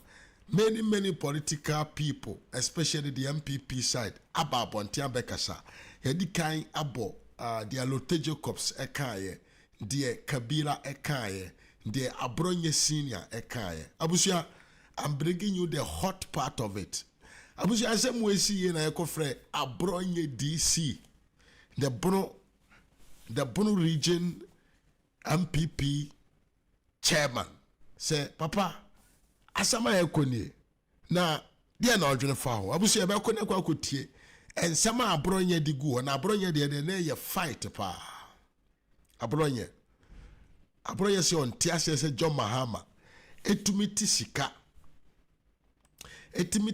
kese ente se ede koma enipa binom se omonko abonte no omonko yedede just for nothing na abronye etisi krum na abusia wode yenko na enkonko tie nsama abro nye dia to ho na da bia meka se sa patre ye frɛ ne NDC na se wodi omo anim a wa hwe na okodi omo achi because die ne koyo mo faso ye omo ne ma no miwia koyo mo faso ye omo ne ma no edru ba bia na se wa ma wo ho apotre a Joseph Yamin etu garamse okumase. Joseph Yamina oye the NDC chairman in Ashanti region oye garamse de la Kasiepa. Nyo nonkwa NDC fo mpanyfo bi na anonkora Mahama se akwa akojiska. Afre NDC fo ho se yemfa sponsor ni campaign. But ena ma dwemmone ene bone ankrofo wo pese o munni ntino. Omo akwahye amanfo binum achi se yenkoye demonstration against garamse. Miya yantomase na me mo video we nkyerɛ na me bo video we kyerɛ wo wie a ma bo video we akyerɛ wo wie no na de asɛm a abronye kae no ma bo na wo nso ayɛ den watie bi asɛm a abronye ede tu dwa no me pɛ sɛ wo nso wo ntie bi me pɛ sɛ wo nso yɛ den wo ntie bi na nto wasom yie na eya pa yentumi ntrase ema niema enkosei Ghana no ma enya Mahama de Ghana fo nyina ye de ena obia ne Mahama nko agreement se de tie bi oso mra medi president nde busu afo abronye ne bufu yie pa ena abronye se sa na tie de ne ene me so de me wo meka kyerɛw yen kone konko tie de abronye ekae ye ba ebesan ato aso yes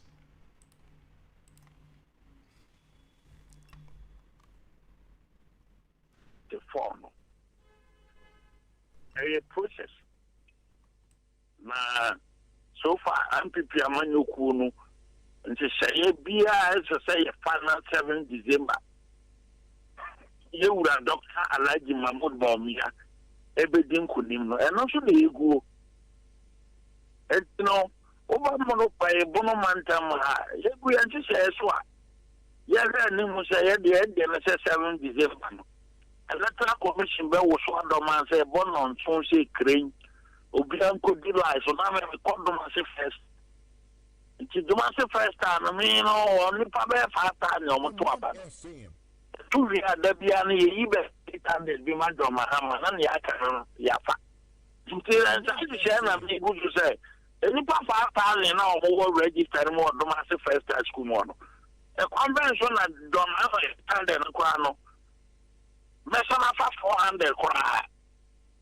afrimu ne kese ba o me abetuma pese 4600 na 400 votes do Mahama pa eno wonti se na me ye ho aduma sisi a me no kasenti mote men kana tam wo region and o he push we ba nyina na southern frana na e bo se o mo se bono region MPP gusu gina na so papa nti no ya de duru ba bi enye kasa wo ye fama duma na kaka na wa ba bonten ba ba kasa kaka enye demonstration wo be koma apemfo awu enye tora wo be di se register nye papa na register no wa uni pefe say this is the first time I will register papa and you know here dey egu ya che so abato no so de o mo rentini grammar 7 December ye kwa akoto aba no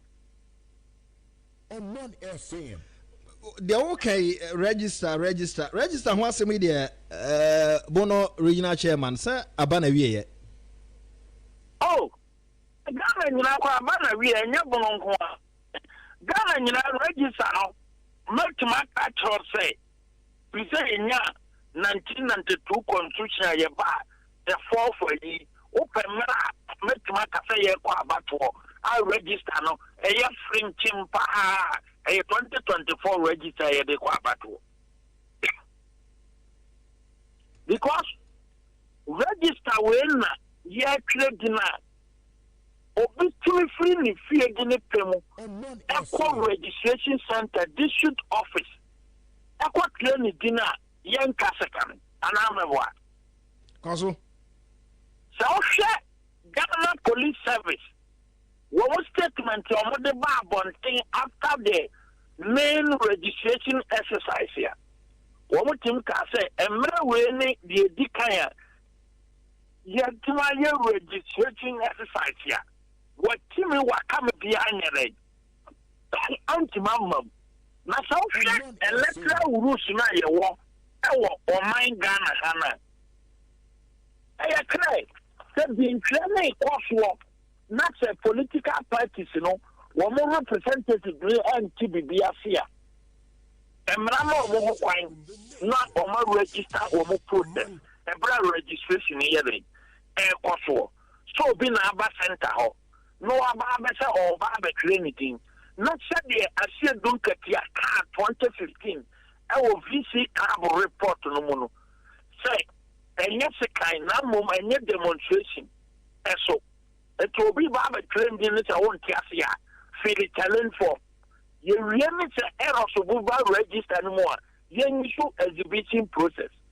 And you not in play a coffee yet. And confirm free agriculture by Jamai, not for Becro Wumudino. I found the Cosunan High Court. And all, my mamma may catch the more beyond Conco. No, Nipan and the Cardinal and Sanka. Yet they are Cosunan High Court. Yet, Coyano, or him and walk Chronosua and ditch for Combasi or more, and do a mobile. Or him and the statement about court to the car say. I this year not do a mobile in Yamonia Ghana for. For me, every coach for. Until it's uncle for many 1,000 and something. Until every register, not all your demonstration. We are because your court process, you have fast war, and tell you a Mujina day. A free swap. And I want the no free Barbara Radio. Now, what demonstration now, Moya, and more what the my say. Over time, constantly, for instance, I must say, a month for what time, no, a bill called German Sat Coco register. I can no register, no, I am brutal, man. Me free German Sat Chrome Romano, my baby deeper, time. Ya clear dinner, we me feel say Jumana me your time on my year. I can me come back no my year transfer qua. Am I register me broken? You see, because of that, our national time I work for program until some piano or Chirase more woman supporters and I don't do an uncle school there. No one detract Romo.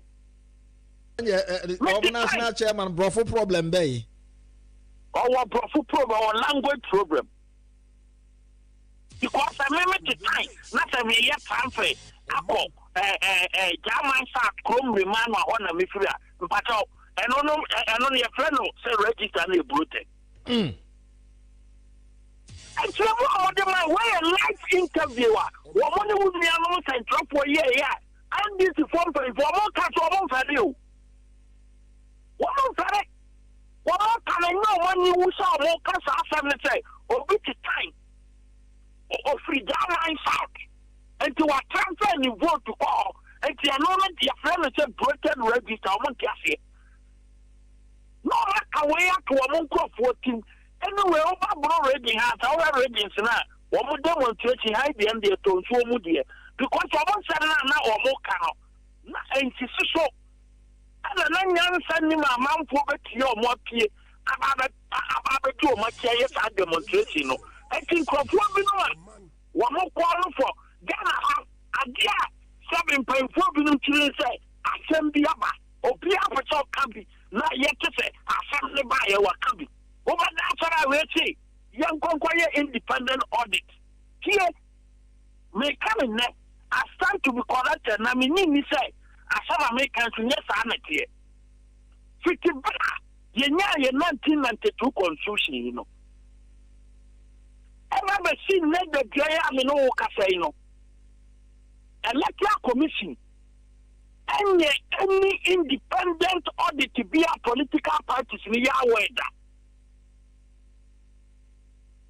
So Electoral Commission, even if some are embarking on any independent audit here, 1 year without the notice of the political parties. May come in line, you may say, here we are Dr. Afarigai. He is the longest serving commissioner. Oh, he's here, swear.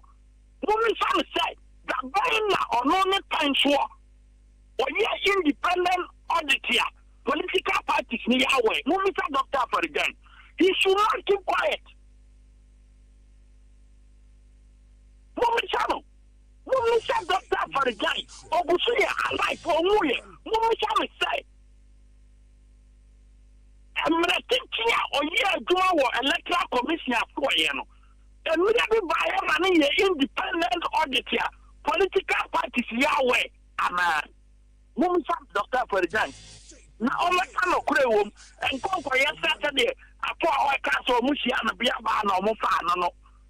Every year commissioner and engineer who not Ayeka. He should be honored as a former commissioner. person way aban, he should be honest as a former commissioner. Now all what they say. Emre thinking or yeah do electoral commissioner for you know. Emre the buyer or yeah independent auditor political parties in way.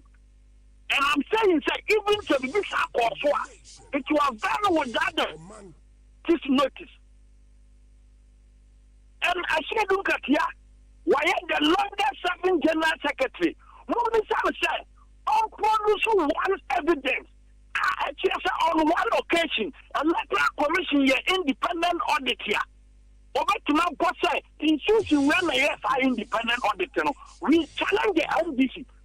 One of your French political party, electoral commission whereby a modern power.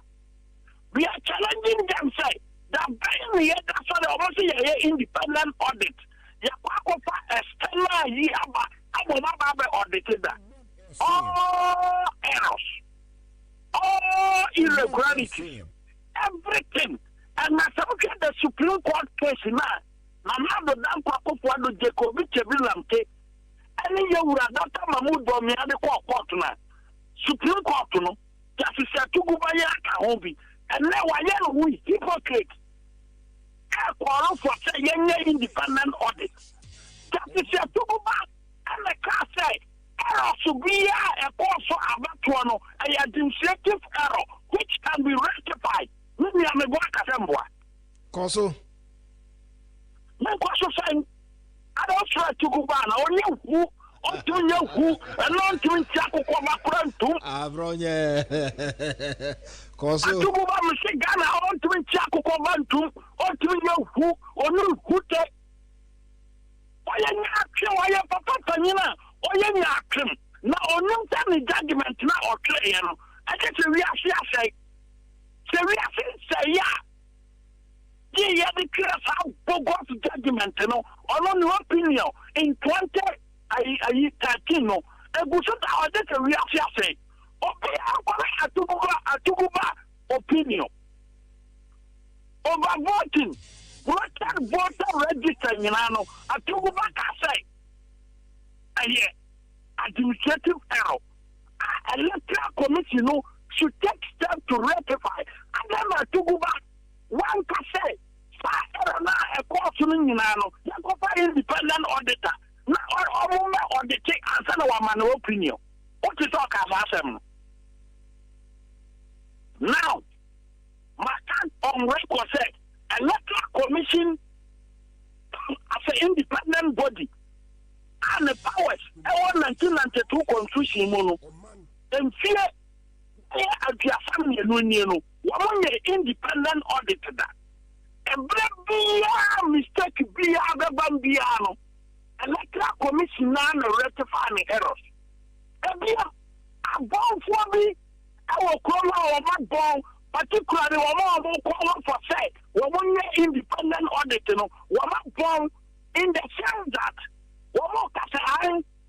2015 no Justice Committee no independent audit. Look at this. Justice Committee independent audit there. The Supreme Court on the say the electoral commission should elect the 156,000 dead names now I register.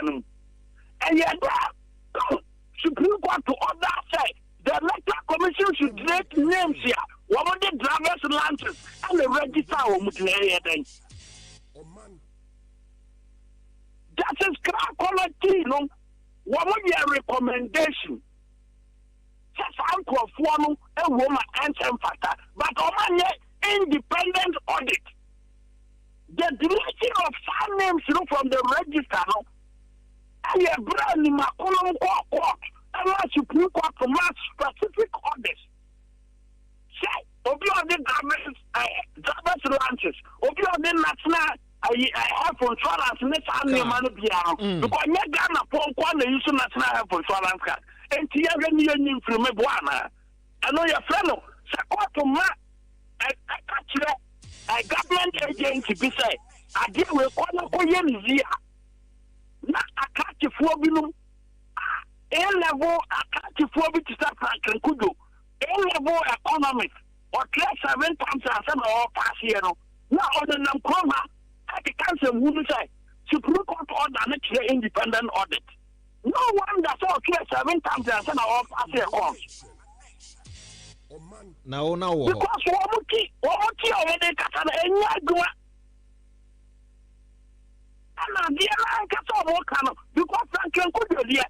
Nti ultima measurements atem nyina me say 2020 election wo di company bi ko ma ko bedi electrical materials o mo de ba no na company ni fail ye wo company no Abronya de evidence de okay media kwabran kwa che sama encourage di madam che say evidence me no ka se kwa ma hu so gina wachi o si no kra na me ka kire wo no. And from the electoral commission, I swear yesterday, 2020, Franklin could be the company by a big deal. Company on supply electoral equipment on the battle. Franklin could be the name of the company acquire, but all yellow, Franklin could the company no unqualified. And not to see that day, Franklin could go a developer. The lack and penchant of insulting the electoral commissioner. And Franklin Kudoro, and I when a declare all you. Okoko D company, our Ministry of Communication. The company in the young person from 2017 to date, what the honorable also Matama because the company and Yaduma say, agency, no, that be already the agency quantum. Or you come for number 1 on the number, general auditor, i.e., independent audit here or more qualified. Audit here or more qualified, no, may call on a Farida and no matter what them. In any case, even if the electoral commission decide, or by independent audit, no more can what them now. And independent audit to say, you must say, you will kusibo for your accountant. Ghana, the only body of a audit, I had the auditor general department. The Constitution and the Audit Service Act, you know, sometimes Audit Service Act now, Section 16, no, Audit Service Act, you know. Certain things say any matter of public interest be an auditor, audit service, you know, audit, no more report to Parliament. And you know what more say, Yanti the Jakuo, now the Jakuano, any independent audit, you know, what more any unconstitutional near the kind. The only any matter of public interest be an the official will be now audit here. Article 187 of the 1992 Constitution. Only Audit Service Act, you know, 584 2000, you know, Section 16, you know, any matter of public interest be a man, and then now audit be a man. Audit service in a way. Yeah, you see, no. Are they ready? Say audit service. Baba audit. Abonya omoka watemiana. Mumisamu. And that is the only institution or one mandate to audit the electoral commission books and register a book. Me say, apart from the audit service, you know, no institution should be allowed, or no private agency should be allowed to audit the books of the electoral commission. Right, Nicholas, on my champion, mention. Now, demonstrations are cause answer there, Obia, MPP, Obia, Pebia, Tanabia, said the Munjada ni member BCE. I'm over and Abushan for Abronya and a D a jar ever two form. Say, send this for so we member, oh dear, among Gusua no Mumpamo who for. Now, bedru babia de beto wono you cannot face it because and this is why I say omo e kan mra omo nte ase omo kan mra na omo nte mra na se na o kan kire won say if they like they should continue. Now me di kan kire won say enya abro nyanko a we are one say ma pray comment any analysis various political analysis and I say various political commentators some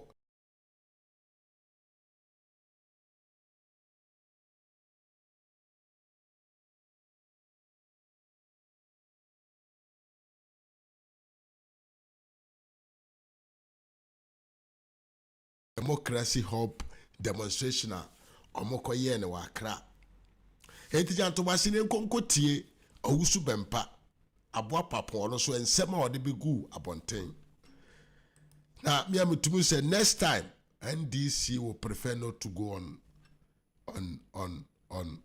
on demonstration aboa papo de ensem abegu nti ekona kwakutie but answer na ebekoro wa menchi aja samija si masibuafo Emmanuel Asumadu Joseph Tindan more maba osei abankwa mo amaba nyina me cheche mu nyina sese mo bayenko ne nkonko tie aboa kwakwa wusu bempa no so ensema owo kafa demonstration aye unnecessary and this for Mahama ekotua skama ne former presidential staffer aye freno Oliver Benva Bakwa Baker Oliver Baker Vemavo no ye adwuma Mahama won the officer ene ordinary enanima kwakosie ewo omanum kese ono no ye national awadem call activist or kode Ghana man abranye nokore ye nkode konkotie ensema wusu bempa nso ekaye edifa sa bema ya frene Oliver Baker Vamao yaba to aso Ernest Ajmai wonso yama akwaba momadana ja comment comment section wo se be ya he betumi akan na ya chia wo kama yenko yaba ehya ne obesan ato aso ze dedika mechia watiefo na machia Ghana fo nyina ni MPP abanyoko nyina se de me no kan no anopei medikan edikan bro ensem so akiro senye obi na oboto anase eyayi first thing happen me catch you say me sorry eboboa domano MPP dom say John Mahama oye konfu kechu amwa the whole Ghana bakosim BNC da Airbus ehunga akodi me ko John Mahama fie the petition akwa mano mo amudie radio muteye say me sorry say me musu benta me ko ama who dem be beja Ghana nyina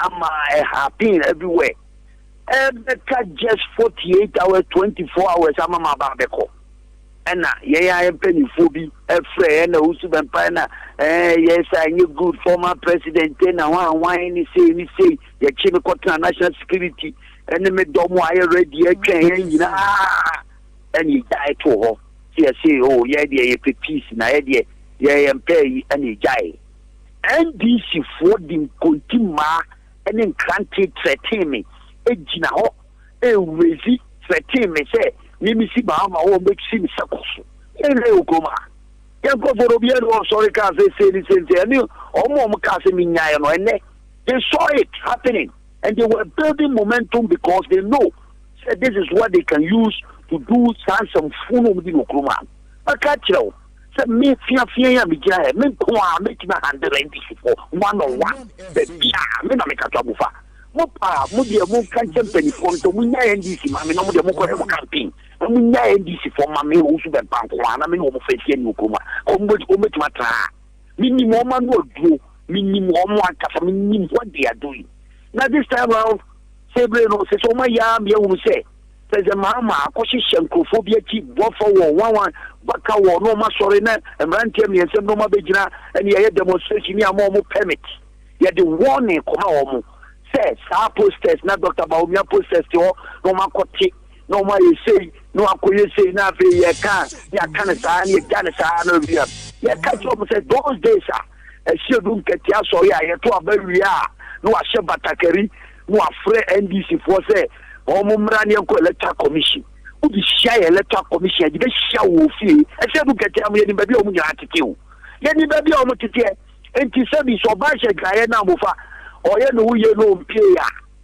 amofa strategy e dia gu akwamu no NDC ye nim say election no Ghana for be to aba ma ye Ghana for to me ma NDC da na se renew na say any miscreant awo kromo so e be ma on sorry no nka say o de mration nsem no di nsem kromo amofa this is a warning I'm giving to Ashiedu Ketia and his people say member wo kromo na me catch second time electoral commission Ashiedu Ketia issue statement say obi answering ko electoral commission on ko demonstration. I was the first person to issue statement say fixing the country you should share more you penny for ko ya friend who should be part of what say security is not conducive for me guy this time round bedroom baby and penny for no fair yentie amofa 18 no dia NDC for na who say sabi yo e CB ni anu say the whole can but a member will come amofa I'm telling you a member will come etinye se nudwa so be so hu amofa hu wani so ade me ni wo mo kofe so asen pra so a me ka kire wo se mranti a mo so mo ye NDC gang ya mean boys me fia me gina e o mo dwane o mo na mu pabo wa asen pra so and you heard it they were reporting eti mo mo no magri say to trust mo no mo ti asio. That is the language that they understand and they think that they can just go about and be moving around doing unnecessary things and get away with it. We have a message. Yabeye Juma as a political party. Nana do Danko Kufuado Juma Power Dr. Babu Baumia Juma Power and a Ghana for the Jinaso Atuaba. VSHS in Nyoma, any planting for food and jobs, any Nyoma Yayano, and Ona. There may be also best sorry. There may be a best sorry.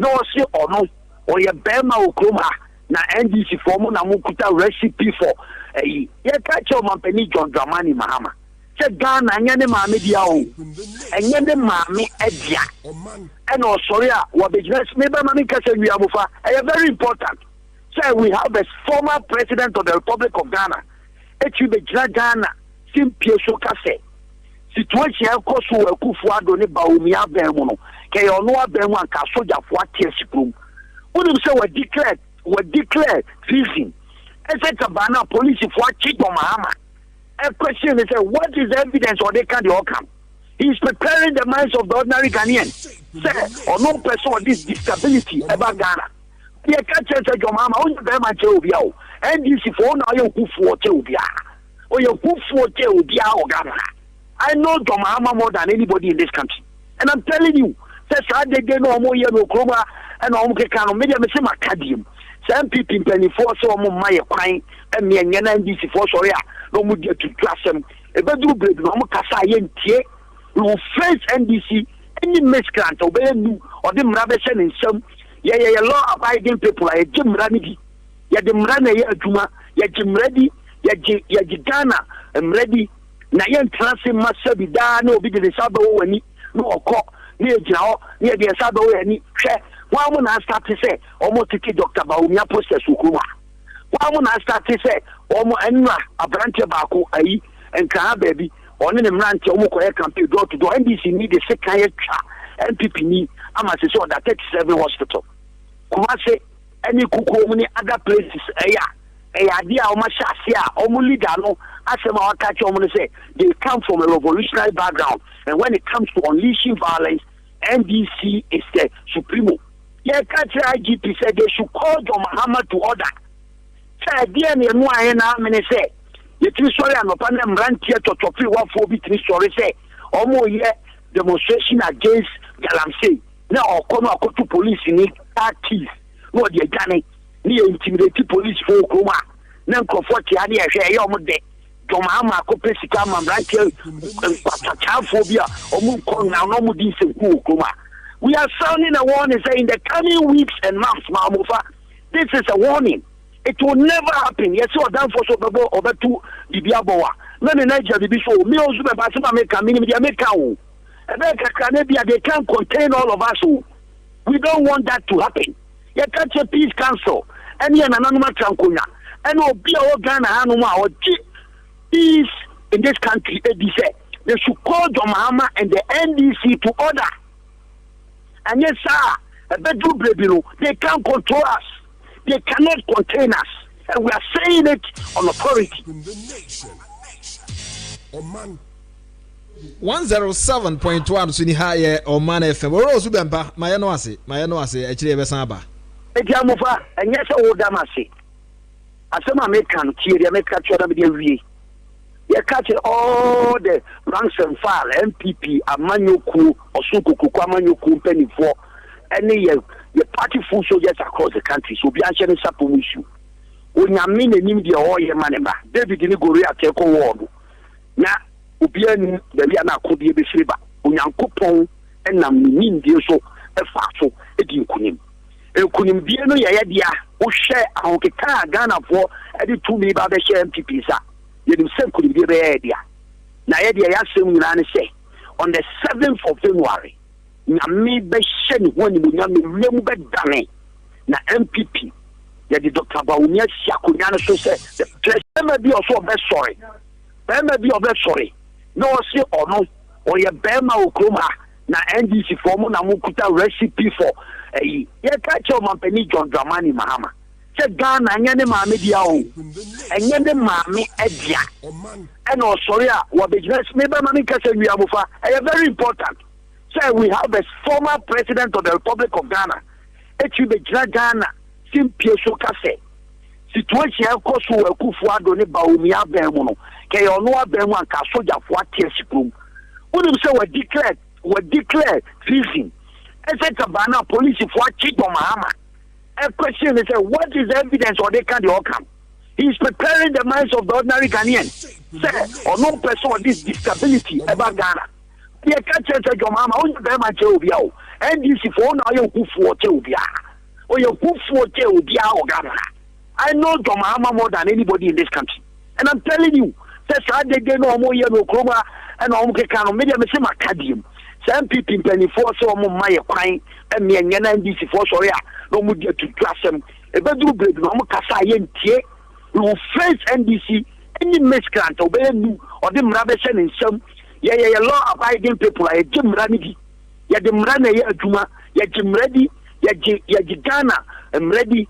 Na yen transi masa bi da na obi de sabo wani no okọ na ejira o na de sabo wani hwe wa mu na start say omo tiki Dr. Bawumia process ukuma wa mu na start say omo enra abrante baako ayi enka baby oni ne mrante omo koye campaign door to door NDC need the second twa MPP ni ama se so that 37 hospital kuma se any kuku omo ni other places dia o ma shasia o mu leader no asema wakachi o mu say they come from a revolutionary background and when it comes to unleashing violence NDC is the supremo.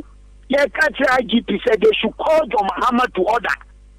Say dia ne no ayena me say you three sorry and upon them rantie to topi 143 sorry say omo ye demonstration against Galamsey na okono akotu police ni active no dey gane ni intimidate police for Okroma na comfort ya na ehwe ya omde John Mahama akopɛ sika mamrantie phobia omu kon na no mu di senku Okroma.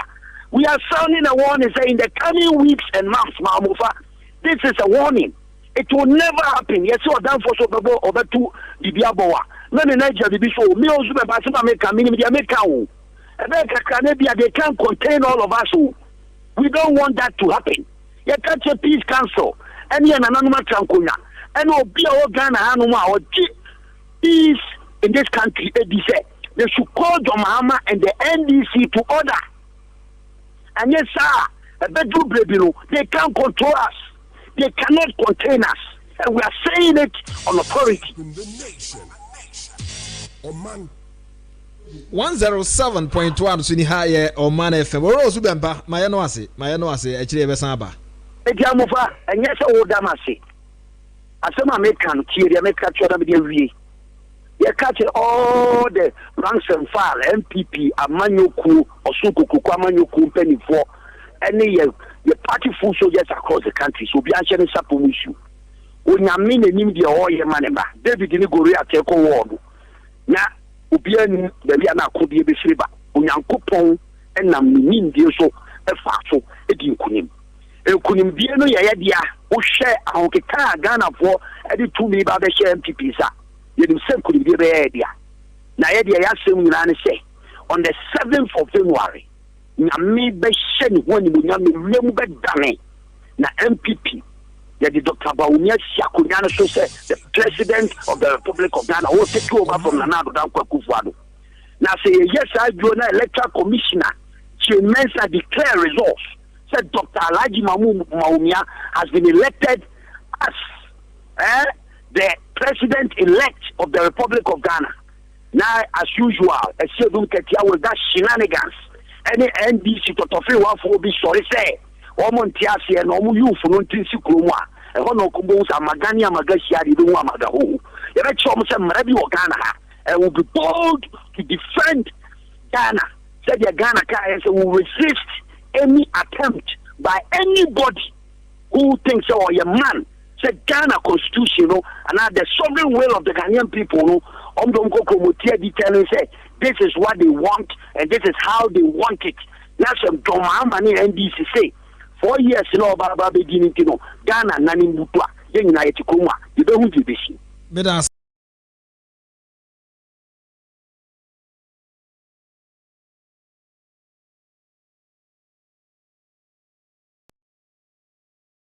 Adentine na no pay matise any partial omunkwa because of that roadblock now. And yes, the one 37. Abaso Adentia. And our mind seem not to be worried. Adentine citizens exercising their right to protest. No right to protest. Yes, you mokwai. Ishishadi adema and now good Israel. What is be raising an objection to the right to protest? No. Obi bentia me say me gitumi wi o magi tumi na betimi nye de bia na mkutakata Ghana di na de nam kwamu sa kwa obi anya me hwe if I be kwa beka say bia me lose million margin but I mean na minim me ja ya hihye me na makoja jubilee as na mapeja for the next 8 years they said ya na ya so the time Jesus is coming yeah na Jesus obi antimi ko bo me na say Jesus is coming o se woni ni a twam na kwa na dia be di matebisu no en wasa ne say so ampa obi ani ho obetima ye osi akwan akasa ade a okoye no ugidie ni se ebia Ghana corruption adoso ebia ketache anase ebia former gudi ayetu no no kwa so adoso ebia aman panyimfo no omo ne omo ye na ama oman kan kone ne puntu no ayenya akaka bibia wo ka bia wo right but all right no go dey 50 me be 50 and the case ani a ebe 100 all right to be create an inconvenience for me what kind of right is that? And that is where I think it was. It is sometimes and then I make kind comment on social media. I think we should not get to a place as a country. The only thing you can hide under to commit crime is a protest. It means me protest, me exercise my right. Me timia dia me pebia. So oba me I'm running in media. Oh, I don't know, be exercise a protest na mrano. I can't believe it. Where that argument is coming from. Ghana for. Mesramu bebre, mesramu adesede. Mama ya hwe ya. You see, obi de bia meka.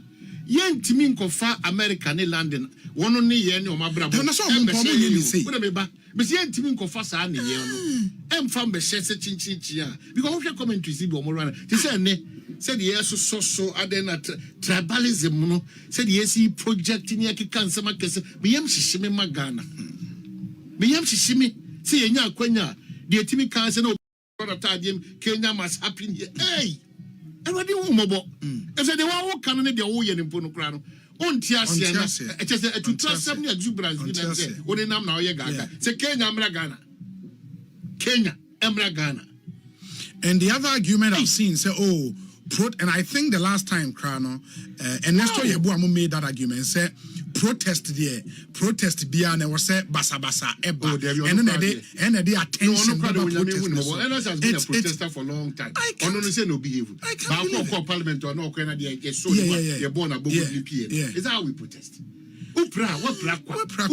Onya matter house dey because a man for a protest why people should understand, say, you cannot commit crime and hide behind protest. Really don't get it. Some may protesting tea, some may commit crime, be a protesting the crime number. May exercise. Let me quite my share on the surface. And then I may share some of the videos. A binimu amono any issues yes. Ordinary who are going their way. You the protester who was stopping who did not so omo here demonstration had na obefa in the baby for I couldn't believe it. No nimhwe no. Anya ho na wo kwese se wo fa no. Wo fa wo mpa ya ma wo kwese fa abo ebebu ka kwan no so. Wo no kodidi ono na won hye ni papa ono tisi forma. Twetwe na ba ko. Is that what you want to achieve for this country? Me sempe you for so mo wa ba mu anase mo tititi miamia do anase wo pa ba ma ba. Na mo fo san komo no so no. Yes, some munusumu as the frontliners of these things. Munusumu nana no. Munusumu colleagues, mom pay for Munkodian na Yashishuma soon be near Yavan Shoshen Bobi. Then we see that after the baby are doing this, but you cannot shout and leave the space for one initiate and mostly people who have nothing to lose. Because people lose obi. Your protest will not be what we witnessed the other time. If you have something to lose, you live responsibly as a citizen. Where from the provocation? Pulling down billboards, blocking cars, insulting Ghana for Mukoyo Majuma, making sure that ambulance the whole world. A bend back a bar and a fire. A bend back a bar, oh yeah, dear, you need to pave way. But who cried, what is ambulance? I feel quite on Tiasi. And look at the funny thing, God will curse you, illegal, you didn't hank of the top of that. We will fight for the we will fight time away. What crowd bush need to be? Who do you mean I win then? What crowd bush you afford to? I don't remember when there is a swoop, the police will not get it all right. Definitely, they will get some of the wrongly. No, Obi is there in court. Don't talk about the law will let you go. Don't talk about it. Once there is a swoop, who could get to Ashtown? No, police one a boom. Obi crack or any show, Obi friends of friendship near the Omina Afra. Eventually, the law will let you go. Unfortunate, but I said, so I just enti on by Shemu. Wow, a part of it. No more with your money, Ghana would just have to do this. Oh, because 37 and they just told Muna prepare. Ghana survivor and then we are. In any case, they be a Makawanti. Do you think this is how we have to solve the problem of illegal mining? By burning ties and making sure we'll be on Gojima. Do you think that's how? And the hypocrisy. Most of these people leading the chain, they know people who are practicing that illegality. It will be a man of you shall see a January. Some more standards and we are careful the way we are opening up. And then me say, can't we regulate our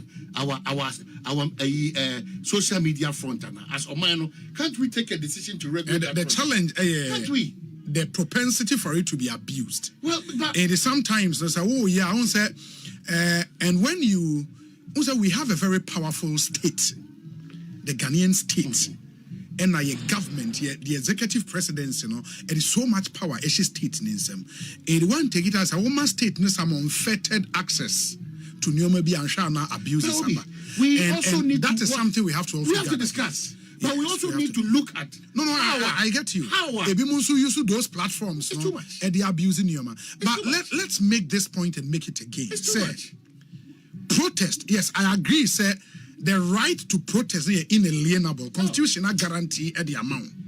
But that right is exercised within the confines of law. And that's why you want Public Order Act. Rights are not absolute. And they say, oh, you're a protester. The protest does not include ukotu police car key at watching. That is not protest. The protest does not include police fire barricade to make sure say demonstrators stay in line. Ukobu barricade. That is not protest. You can protest and bring attention to cause be a war without necessarily destroying Nyoma. It is not proper, and I think as a country, we should be bold and say some of these things. So police for near excessive. We would criticize them. But when police watch videos now, you would see the police when exercise restraint seriously, which was professional, part of crowd control. Some even think crowd control the crowd was not perfect because these were just about 30-35 people. And now some police for no quickly a control at the end them than how a man escalate your coin. That's an argument for another day. But let's understand, say, when citizens in the process of protesting, no, we should separate crime from protest.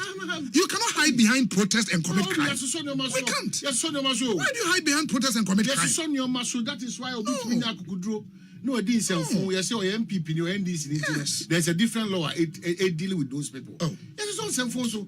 It's so unfortunate. The standards, every facet of our life, standards are falling. And I think sometimes, we have to also be truthful as a country.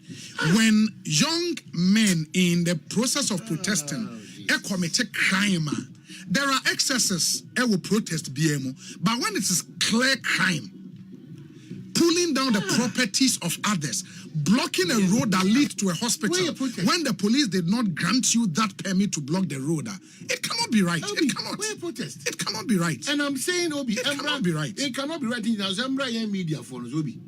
You're serious in this country. Yes. We are calling for press freedom and media freedom, and we are your friend. But you're careful.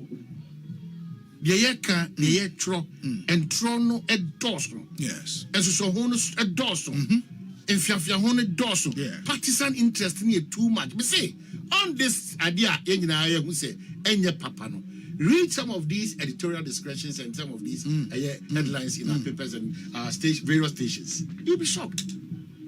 And that is why I have a problem that they're okay. This is the truth. Ebinum Kwaya backed with videos. Why do you want to just make sure say we see trust? Say why do you do that? Why? It is like Debbie Adameka. As it stands now, I'm confused. What the reality is when it comes to electoral commission, NDC and matters arising.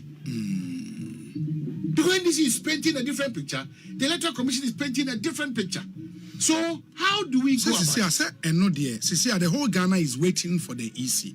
Okay, NDC submit your petition. No, EC issue statement. You understand? Initial statement say Omunsaka petition. No, and I think for the purposes of Saham Komo, let me read now Obia and where we are with that particular way. Me point in this. Because I think and also be putting your mind in perspective. But me point in this. Yes. Obi. Yes. We are still talking about an election that is coming on some 73 days from now. And look at how the one of the key components about to look at how we are going back and forth, raising avoidable tensions in the country. Yes. Very avoidable. And then when I learn for you, friend, no more attack him in me, say, me catch them say, Yentimi, yenya, Quenya, yen country, do we understand what forensic audit? No, even some more quava. And a Sunday, what them call church. Yeah, you know her. It really means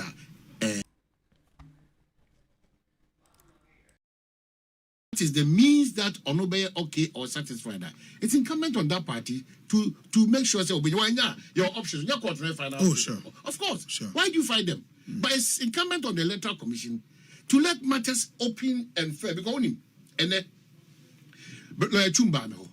You be din ko no sika won say onsano me le achum o man me so afam sika. And I'm saying, my phone sika say, also from sika dia any beam, no be able say, sika be any. It's meaning that if the electoral commission has nothing to watch, why is it that Omo request no mubusano, more for my dear Momona, Bibianya final Biamo, but it doesn't end there because so it doesn't end there. It's not just what you're saying. It's not because cemetery crown, Matisse Moki over 200,000, blah blah blah blah blah. So does it mean that the exhibition is not a cure to some of these major relevant challenges that has been the argument for the NDC. So if that is issues no more raising, all of them cannot be addressed through exhibition. But is that the response? What is the response from the electoral commission on this matter of the exhibition is to cure what the NDC has raised? Because I am back and forth this morning, Obi. That's why because I said I'm even confused. No, I think so far what the EC has said, they say, more train further and better particulars from the NDC relative to claims no more making. But if the NDC also says how would you go about NDC say for now yebeka yensem ne kire mo no electoral commission mo say oh yensem na ya kan kwa maye ho adwuma dada yeah and no mo say maye ho adwuma dada de akakra na maye no mo mfa maye and isi said dabi yemfa mamo ye pesa mo de mo claims na mo say mo evidence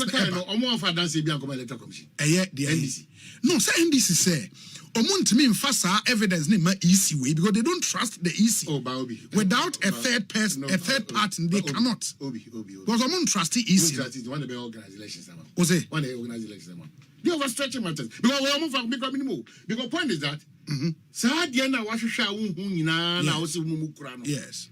Mo famre na eni mu nyina ntena na yehwe se de mo kan sa na tie ne se a na t na so obi de adwo an yakwa ni kwasi a yehwe sa na mo nyina nya na obi din apie wo baabi miense all those things yet asesa mpa exhibition betimi akio ba mo nyi need ya mo ni kan mra me ntena se na enye bullet points na mo yeah but this is so say yeah start to say yeah bobo issues are hu with the register no muma je to say oh ya wie dada say my wie dada there yansam no yesi de ba mo say my wie de amon fa my that's what the electoral commission say almost say they are looking forward say omo dosa we make a dana so omoni NDC aye meeting no NDC quite a PowerPoint presentation yes there were no details to that effect no details exactly. But omanibu amase at that meeting the EC told them say Monioma na mayi akire key amongst them was the Pusiga issue. Pusiga de no ne your friend is saying illegal voter transfer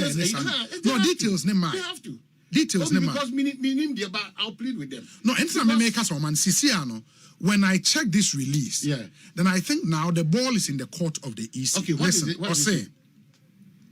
The Electoral Commission has received the petition submitted by the National Democratic Congress at the end of their demonstration on Tuesday, 17 September. The Commission will review the petition, The Commission will review the petition and provide its response in the coming days. So our response, no, am I? Okay, so what petition? What did that petition entail? No, NDC petition, no, we had demonstration, we come out easy, no. What did, oh, some new man highlighting, yes, almost sign restating, and a commission, so state response, but in the coming days, it has not come. Number two. But in the coming days, they were not definite. Oh, the woman, sure. Also, the commission wishes to assure the general public that the process of producing the final register is in its early stages, which is good, conciliatory. Say, oh, at the end of all these concerns can be taken on board. Third paragraph. The commission is mindful that the voters' register is the bedrock of credible, fair, and transparent elections. We assure the NDC and all stakeholders of our avowed commitment to delivering a credible and robust final register ahead of the December 2024 elections. In the meantime, our doors remain open. We look forward to engaging the NDC on their concerns. Obi, why do you say this letter? It is the responsibility now. No, said the detailed response of the ECMI. And the EC said they look forward to engaging the NDC. Course. And no, is the EC inviting the NDC to come? Of course. Or they are waiting for the NDC themselves to come? NDC registering complete and trusted. Yes. It's almost quite a man who are drawing a forensic auditing. Easy for say, Mufasa, Munyoman, Munkunkaka, Mufamra. Yes. Yantinas in the Ninkomo. So as to whether the EC should come or the NDC should come, it's Ghana that should not suffer. Of course. I think that. Of course. So back and forth now, cool heads would have to prevail. But I don't make Simbi say, when all is said and done, everything that would happen should be within the confines of law. The Electoral Commission is a creation of law. And the EC cannot do anything outside the legislative arrangement. And I think in this whole back and forth, we should all be minded by that, because an independent constitutional body, now, Obi, it should act within the confines of law. As a political party. Now you have options need delete said they be a mention south or more acquire in the past 384 whatever sure. Why are the courts not there for us to make sure? Oh no, you can go to court. So court your prerogative rates are court in the amount. You can file for any of them. I mean mandamus, any of those. For anybody who feels that this EC and the register they are providing. Clearly, you can go to court. EC is not ready to budge when it comes to this forensic.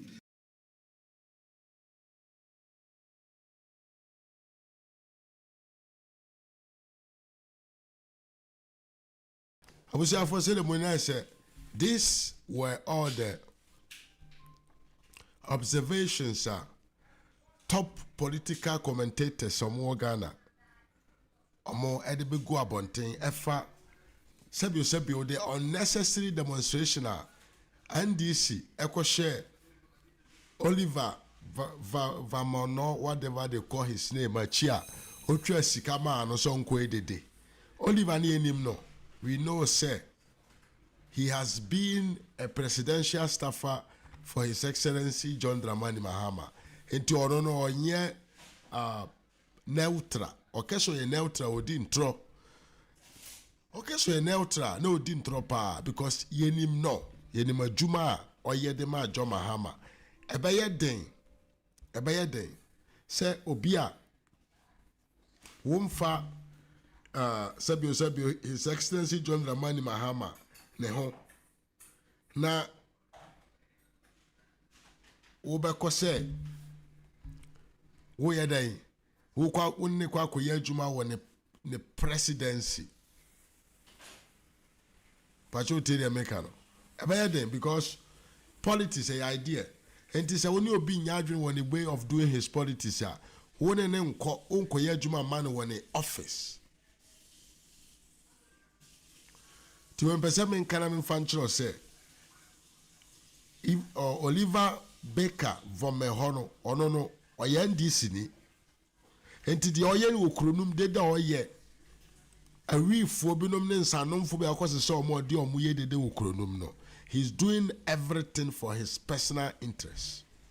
San echo, and this if one asumano, because of my appointment to be a idea promise no, because of some serious office bia yedi be share nsem ka wo so ye lawyer ni enti ka lawyer ni so de nka anye hwe no nye ne wo mmara wo de ye wadwuma wei eno keka boma e ma oti ase pefe say the guy is an NDC man and he's working for the interest of the NDC, not for the Ghana in say because Ghana for mama ye nwini bibibi ho. What was say? Garam say nsuo say ya ababa ye main topic ya obiye can be a nay. See the yani to form pa, see the yani so see the yani shut up pass here to form.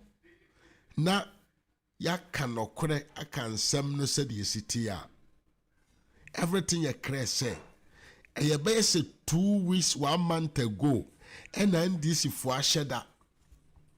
But you tell me. And then this if we share that. I cause some chrophobia by say, Wamomra. Now, what may say, Yensu. And I'm watching a question chrophobia say, Wamra. Now, what may say Yensu na and this if we nya Samonka. Because and this if we him say, a body said the adrenaline air Kenyan sa Eddie Achille be some to a bama and this year, Omuni Binka. And it don't make to me and say, Omube create impression of what them call say a buying money homeodre, no more to me they are convinced a man for. That is what they are doing. Who did your video way? Here we are, now I say to us. We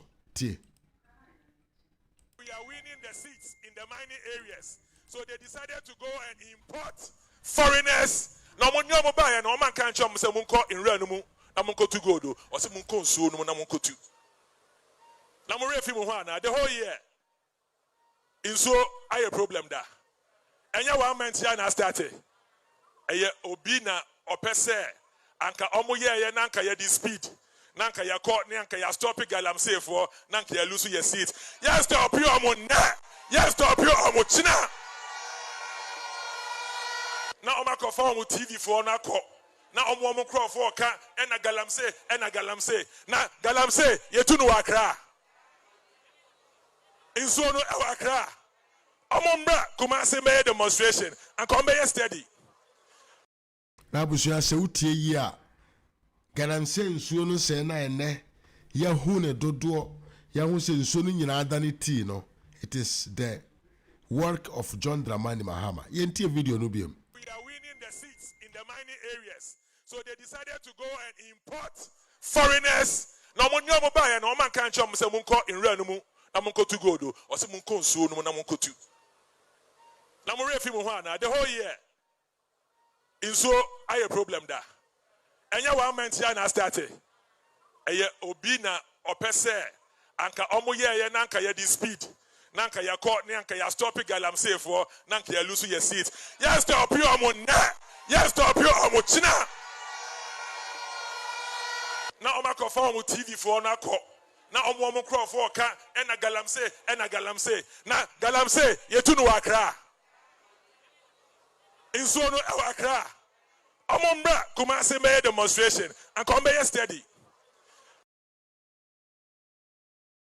Tabusha se utia bibia ya krese ya NDC organize dede yo ena ama de ekoso ewo kronum ekoso na ensi ho a ensam no aido bia na anu edre after say enko ebinum akogina ka akwan mu abloko ka akwan aye nam sunti a na sabio obi opeso nko hospital ntumi nko ene na asefo mo chesa ne magu ka akwan mu omo ye nkwase ade nyina sabio IGP nyanto bwase ma won ma omo ye domba ye nyina wie ya chire okwachichi won kakra no John Dramani Mahama ekoye treat bi na treat we okoye ye no ena akofa asem kese pa de abre no se yewie bi oye adwuma wo radio station bi se ohun a statement na oye basabasa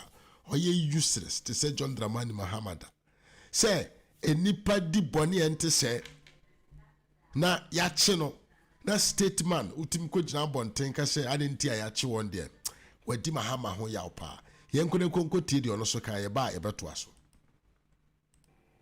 na a major role like 37 military hospital kwabrania tam edua de akosi kwan ni pada seri da fom so ma kan ko a obi yare ese de no wura mu so bi yare na won ko say ye de osim de ma kan ko because me demonstration and we sit in our houses me defend this the way ya na awre wo ya na eya and ye coaching crofo de mo court de ye nyam penfo afa ya mute asema benti yen kemi and me penisi mama focus te bu ye nya atwom because when these boys were picking stones and blocking kwine ni dia lord kwam ni e bobo ya blocking kwati ye dia lord kwam e bobo unnecessary traffic ya antipani bi aso won condemn you but ye chi omodu obo call police station no ye penny issue statement on his Facebook former president Mahama condemn say any more 2 weeks e tune bia ye na ma ne ye na ma ne ye say kodu sam pen so say aye dia na say me see NDC the 16 regions of Ghana men ko achire enkana me wonti kra na me hu ye hwe ni pa domo atisi abonte so ni hwe da democracy have nipa se na demonstration no mo yesai omo no even 1/4 of NDC for atisi abonte so e wo kan kodwe mo but look at the new sons omo cross on our roads na ni panda se na timi gino ka se ye ka te se nipa na etwe wo se Ghana from boy and we sit in our homes and support this yeah. Ya mama nyo some sell mine no. Yeah. It's so sad. See a dear man about this level. Typically among your former president Mama Debbie Meka say you are not just a flag bearer of the NDC. You are a national asset. Osumpo de Magana. Tinima se bi mana se ma se bi nkofo bi bifu de se bifu na anko e na ototum se ya ye na mu bi ya ya because time a year blocky road no former president Mama ya antisa wo train se ma fa ho but ye chomu do mo call court across every man 2 weeks there you are condemning it why o party for your demonstration and penfo to road de animu ya antisa ba kumpo se ya blocky electoral commission kwan Yeah, please for so to be make us come home. If you don't know bisa say enti so nyame mpam se no obi the traffic nim e na afia nko owu ya e can blame me please for na say one am can blame me no because please for say empese de ho sabe kan obia e na ejai ni padasani enu anya fiwo e na odi nsuo e na bi da kwan mu sakas e mom peso ye twa traffic e se kwan mu all because obi so a demonstration. Na kawo ye demonstration ka please for car keys no go to yede. Please for car key o go to the yede. So ye demonstration about galamsey. All because o person to na mo na please for ye bibi. Na man ko esa please for the mo sa okanipa. Mo me hwe no kram ne ka no kram fan kire ho. So ye end this ne bisa say to so. Former president mama na ti abanya so. E na manfo bi e ye sa ye chese ya. What would be your stand? Yen nwe Ghana ho. Yen nwe Ghana ho because this is our country. And wafia ebi na manfo nim ye wo krofo bi efra mo no ne o mo hye saade we yachi ye wo krofo bi efra mo no ne a o mo hye saade we yachi si nya sori amya no amene mu ne entuta amfa ntia saade we ya ebi bo ka ye nyina ekom emeno. You know how to tell when somebody is lying. Abujanfo na say asema ye nwia no so e de ebeto abontere I don't know miwia opa obetumi afre phone lines no na wachire wadwen afa ensema he de bremu eho na truly John Dramani Mahama druba bia na mama yentene ase kura se be ma ya you to say president of the republic pen na wobedi ade ko na druba bia utumi gu hu ani masese na na edene so utumi defend no say nipa ye boni ente say now say any kwan senke ye ne sa well in any case ha yan kwene konkotie video we ye ba say ato aso. If there are people who are smooth talkers who can speak ratatatata like machine gun, the time when they become stammerers and they start stammering, you know they are lying. Somebody who can speak ta-ta-ta-ta-ta like AK-47. Suddenly media encounter, I think,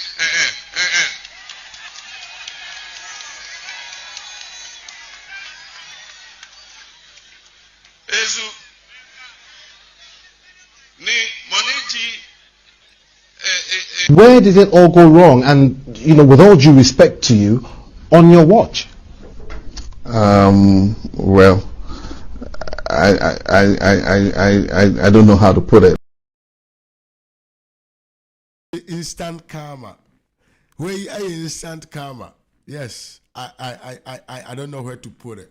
And this was no where the can say who so be a poso in public and nature say who did throw. So man, tell us, were you lying or have you been corrupt before?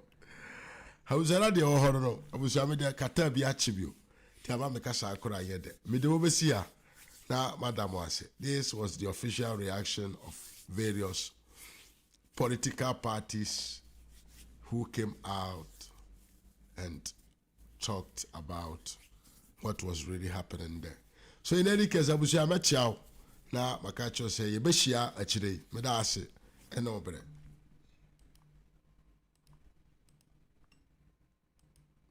Don't forget to subscribe to the channel.